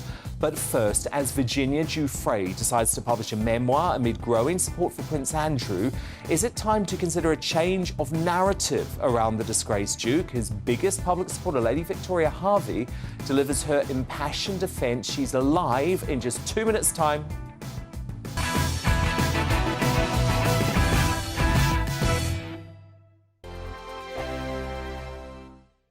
I'm Simon Evans. Join me on GB News for Headliners at 11 p.m. What's the scoop? I'll be joined by two of the country's top comedians. That's right. As we take a look at tomorrow's newspapers tonight. We're going to get into trouble. If it's a big story, we'll be covering it. Spill some tea on him. There we go. But we'll also have some fun. I wouldn't stick up a bank. My father didn't love me. So anyway. Headliners every night from 11 on GB News, the People's Channel, Britain's news channel. Join me, Patrick Christie's, Monday to Friday, 3 till 6. We tackle the day's news agenda like you've never seen before. It's high tempo, high octane, the most controversial topics, and the best guests. You will not be able to take your eyes and ears off it. I'm not afraid to ask the questions that you really want answered. 3 till 6 p.m, Monday to Friday on GB News, the People's Channel, Britain's news channel. Hi, Andrew Pierce here. Join me every Friday lunchtime for a proper no-nonsense debrief of the week's events. With special guests in the studio and the GB News team on the ground, I'll be getting you up to date with news, some intelligent discussion, and my own sharp take. The weekend starts here with me every Friday lunchtime on GB News, the People's Channel, Britain's news channel. I'm Andrew Doyle. Join me at 7 o'clock every Sunday night for Free Speech Nation, the show where I tackle the week's biggest stories in politics and current affairs with the help of my two comedian panellists and a variety of special guests. Free Speech Nation, Sunday nights from 7 on GB News, the People's Channel, Britain's news channel. We are GB News, the People's Channel. And right across the United Kingdom. You can find us on Sky Channel 512. Virgin Media Channel 604. Freesat Channel 216. Freeview Channel 236. And YouView, Channel 236. You can also take us with you on DAB Plus Radio. With the GB News app and at the website gbnews.uk. We're absolutely everywhere. Come join us on GB News, the People's Channel, Britain's news channel.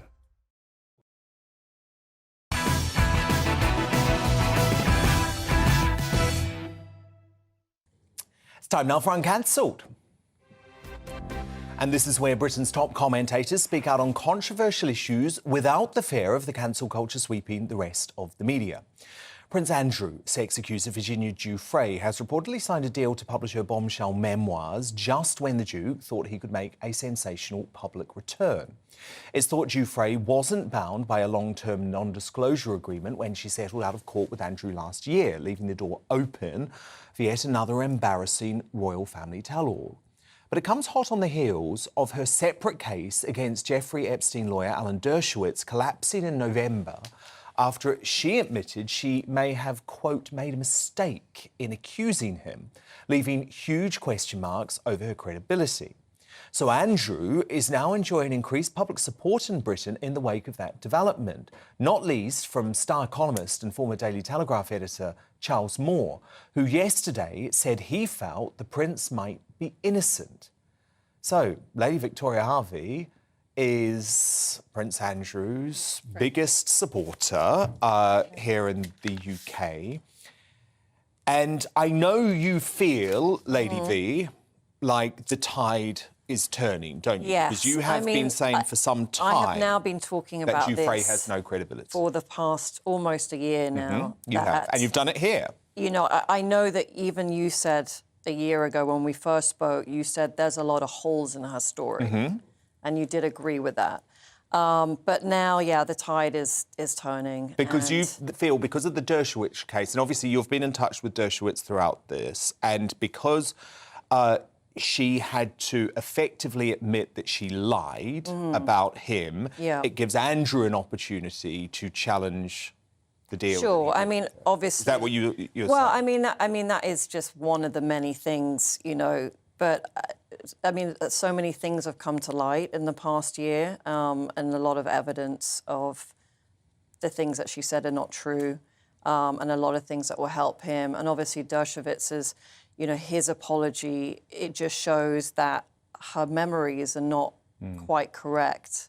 And I think that throws everything out the window, really, as far as people actually believing her. I mean, already, obviously, the US government did not believe her because she was not in that courtroom. And she was the most vocal person, you know... In the Ghislaine Maxwell trial, you're talking Yes, about. yeah. She was not picked, was she? Because she's not a credible witness. And the US government saw her as not being a credible witness. OK, so let's just say, because as you say, even though I disagree with you on a lot of this stuff, I did say last year that I agree that Giuffre in lots of ways is not credible. Yeah. But I've got two big problems in Okay, terms tell me. of Andrew's rehabilitation, which I know you believe he deserves. And I am keeping an open mind, but I'll tell you what my two big issues are. Firstly, Lady V, he went to New York to spend days in the house of Jeffrey Epstein when there was a string of young ladies coming in and out after, let me just make the point, after he had already gone to jail for child sex I know, trafficking. but what we have to remember is the first time when Jeffrey went to jail, it was not front page news, it was not headline news. But Andrew knew. He did, but he doesn't even read the newspapers. Like, he actually, seriously, like, I was very surprised, but he doesn't read any of this Do you stuff. think it was naivety I think rather it was, than something sinister? I think it was, I think it was complete naivety. Like, he lives in a bubble. We have to, like, somehow understand that. The royal he lives bubble. in a very different bubble to a lot of us, and completely naive. But I remember, you know, that story when it came out, and it was not a big story. It kind of just got swept away. No one was because talking the establishment wanted to sweep the Epstein Exactly, and it was not front page news. OK, that's the first thing. The second thing is, and I know you're going to disagree with me on this, Okay. but I'm sorry, I don't trust Ghislaine Maxwell that this photo is fake. I think the photo is real. Oh, what come proof do on. you have that the photo is fake? You think it's real? Absolutely. Oh, my goodness. Absolutely, I Okay, do. I want to have a bet with you Well, what right evidence now. do you have that this photo is fake? Because even Andrew didn't say it was fake when he appeared with Make This. No, he said it's a photo of a photo of a photo, which actually it is that. Yeah, so but that doesn't make it fake. No, of course. Because this was it's fake. before digital photos. No, Lady but V. I'm going to tell you. So I want to clarify something because when I've been on TV other times, people always say it's Photoshop. So when I've spoken to the person that's actually taken the photos, he took the photos. He's explained it to me how he did it, and he actually showed it to me. The last time I was in London, I met up with this person. So he took the photos of the different, you know, Virginia, Epstein, and he cut them out with almost like a kind of a razor blade, and then put them back onto the background. It's amazing. Literally, he made it for me. It looked like a puzzle, and then he would re-photograph it exactly like we thought. And then it's been like re-photographed 3 times. But have you researched the circumstances of how this photo actually came into the public domain? It was actually quite coincidental. And the it was FBI, a journalist. I don't think, ever even had it. No, but that's the point, that's though. this whole mystery of but, the FBI. Well, indeed, but the point is, Virginia Giuffre would have had to be a genius to coincidentally have this fake photo. So but the thing is, so she didn't make it. So the guy who photographed it recently admitted to me that he actually put it together as well. But he was worried because he has a... And what, there was a commercial motivation? Well, he has a criminal record, and so he is terrified that he was going to go to jail for it. Coming forward. But why would he do that? Why would he fake the photo? Because, good question. He knew them and he got persuaded. They gave him a lot of different things, things that had belonged to Princess Diana. They bribed him, basically. OK. And then this is the biggest problem for me. This is the biggest problem. OK. Andrew had a chance to clear his name. He couldn't know. I mean, this is what I've tried to explain to But he did have everyone. a chance. Dershowitz did. Dershowitz did. But he's not Prince Andrew, like the son of the Queen of England. So we have to remember, like, this is such a different situation. Like, but we he can't paid compare her it. a lot of money, Lady V. Right, but it was only ever going Why to be would for he a have done year. that if he It was was just for the Jubilee. innocent?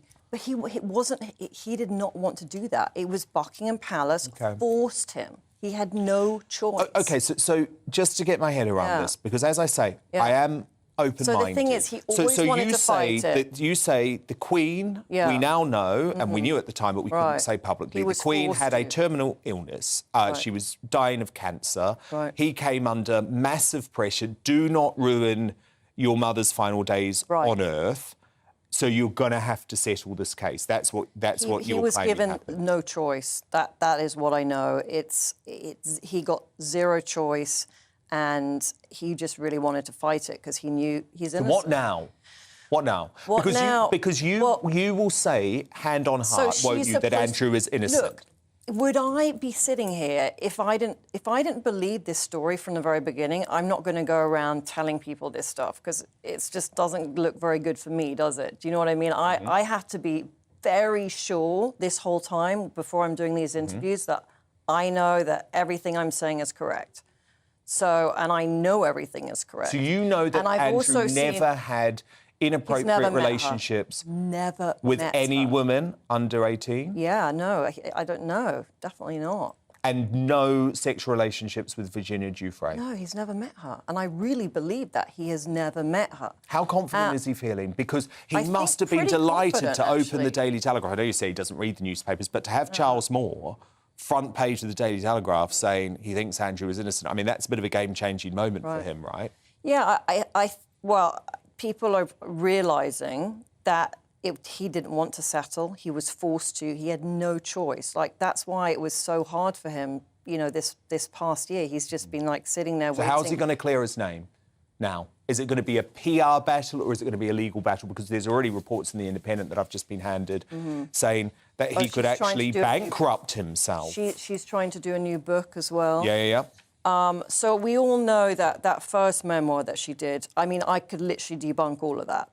Literally, from the Saint-Tropez stories to everything, I could debunk that. So I don't think that any publisher is going to publish it. Her last one wasn't published because it is going to be lawsuit after lawsuit because she's not credible. But for Andrew, though, is this because we had Megyn Kelly on earlier this week who said it's going to be virtually impossible for him to challenge the civil case in a court of law. So is this going to be a PR battle or a legal battle? I can't really tell you what they have, but there's a lot of evidence that he is innocent. OK. Well, look, as I say, I am going to keep an open mind because I absolutely do believe in the philosophy of innocent before proven guilty. Personally, I think that's why it's been so terrible. Massive mistake not to fight the case last year. He wanted to. I understand the pressure. I understand the pressure, but this was his reputation. You know, and I know. You can never get your reputation back. But it was basically, you know, it was the Jubilee, and he was forced to. He had no choice. OK. Well, look, we're going to keep on this, and I know you're going to keep on it. So we'll be here as new evidence the war is on. Lady Victoria Harvey. Now, of course, I do have to present the other side of his story and want to. So in a statement after dropping her case against Dershowitz in November, Virginia Giuffre said, "I have long believed that I was trafficked by Jeffrey Epstein to Alan Dershowitz. However, I was very young at the time. It was a very stressful and traumatic environment, and Mr. Dershowitz has from the beginning consistently denied those allegations. I now recognise I may have made a mistake in identifying Mr. Dershowitz." And how many times did she say she slept with him? 7 times or something? How do you forget that you've got the wrong person? It's not like one time. Lady Victoria Harvey, thank Good you to see so you. much. But it's time now to reveal today's greatest Britain and Union jackass. And my superstar panel join me now. Dawn Neeson, who's your nomination for GB? It's going to be J.K. Rowling, again, for continually supporting women who dare to talk about women's rights. In particular, Rosie Duffield, when Rosie's own boss, one Keir Starmer, can't even defend her. Adam Brooks, your nominee. My nominee is Rosie Duffield because she's a very brave woman and she's one of the few MPs sticking up for women's rights. If Rosie was my MP, I'd actually be tempted to vote for her. And Ashley, Mine nominee? is actually Peter Kyle, also an MP. He has been talking about the children that have gone missing from our country, saying if just one child went missing, there'd be a massive reaction. However, when asylum-seeking children go missing from Home Office hotels, nothing massive happens. It's a failure of leadership. Suella should lose her job for it, and I couldn't agree more. Oh, give over, Ashley. But look, I'm going to have to go for a different Greatest Britain tonight. It's not often that I talk to you about the incredible team of people behind the scenes who put our show to air every night, but they are genuinely the best. Dogged, intelligent, smart, funny, dedicated. I'm so grateful for their work every night. So it's a very sad night for us. 2 original members of our team are leaving us. I wanted to pay tribute specifically to Daniel Sperling and Lucy Jones because they joined GB News after working for me for their sins for many, many years at The Sun. And I could never have got this show going if it wasn't for them. So many of the guests and segments and ideas and creative genius these past 18 months, it's all down to them. So thank you both. I'm going to miss you lots. But Uni and Jackass time now. Dawn Neeson, your nominee. That was lovely. I feel really bad saying this person's name after that. David Lammy. Basically, this in-touch Labour politician has suggested that working people in London get public transport. Well, should we have a look at what he said? Yes, please do. Could go bust, like the days before, and the way to you could go bust, David. You've got a plumber, you've got a window cleaner. Nick, one thing we have got is a fantastic transport system across London. Well, not if you're carrying ladders buses, as a window cleaner. Fantastic tubes. Oh, God, what an idiot. Adam Brooks, your nominee. My nominee for Union Jackass is Jeremy Hunt for pushing to raise the retirement age to 68. I think that is an utter disgrace. And Ashley James, your Union Jackass nominee, please. Mine is someone I never thought I would say, but weirdly, Akon went on this bizarre rant. He's a rapper, right? Singer, guy? Yeah, actually done a lot of good things, but he went on this really weird rant saying that men are divine kings of the universe. They don't need women. They can have babies by putting sperm in an air fryer and making a baby, and women are only here to support them. OK. Bizarre. But look, I'm going to go for David Lammy because do you know what? He did that interview on LBC. Then his own radio station, Labour Broadcasting Company, as I call it these days, actually totally disproved him because these tradies tried to get on the tube with all of their equipment and were banned from doing so. And Lammy might be our next Foreign Secretary, folks. Oh, my goodness, it's terrifying stuff. So Dawn Neeson, great nominee. Thank you so much to Adam Brooks and Ashley James as well. Brilliant superstar panel. I'm back again tomorrow night from 9 p.m. Headliners is up next, though. Good night.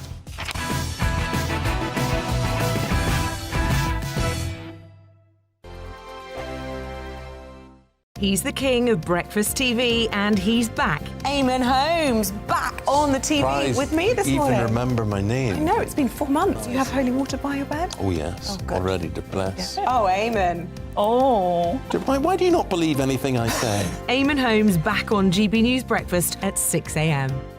Here on GB News Live, we'll be keeping you in the picture, finding out what's happening across the country and finding out why it matters to you. We'll have the facts fast with our team of reporters and specialist correspondents. Wherever it's happening, we'll be there from 12 noon on TV, radio and online. GB News, the People's Channel, Britain's news channel. I'm Michael Portillo. Join me on GB News on a Sunday morning for topical discussion, debate, arts and culture, and sometimes even ethical dilemmas. I don't always agree with you, Michael. Michael Portillo, Sundays on GB News, the People's Channel, Britain's news channel. Hello, I'm Michelle Dewberry, and you can join me every weekday 6 till 7 on Jubes and Kerr. You're an inspiration to us all. Clip that bit up. Well, you are. That's my ringtone. My political ambitions those days are gone, I can tell you. She's only teasing. Go on. He's probably going to want to lay down now. I'll give him 2 minutes to have one.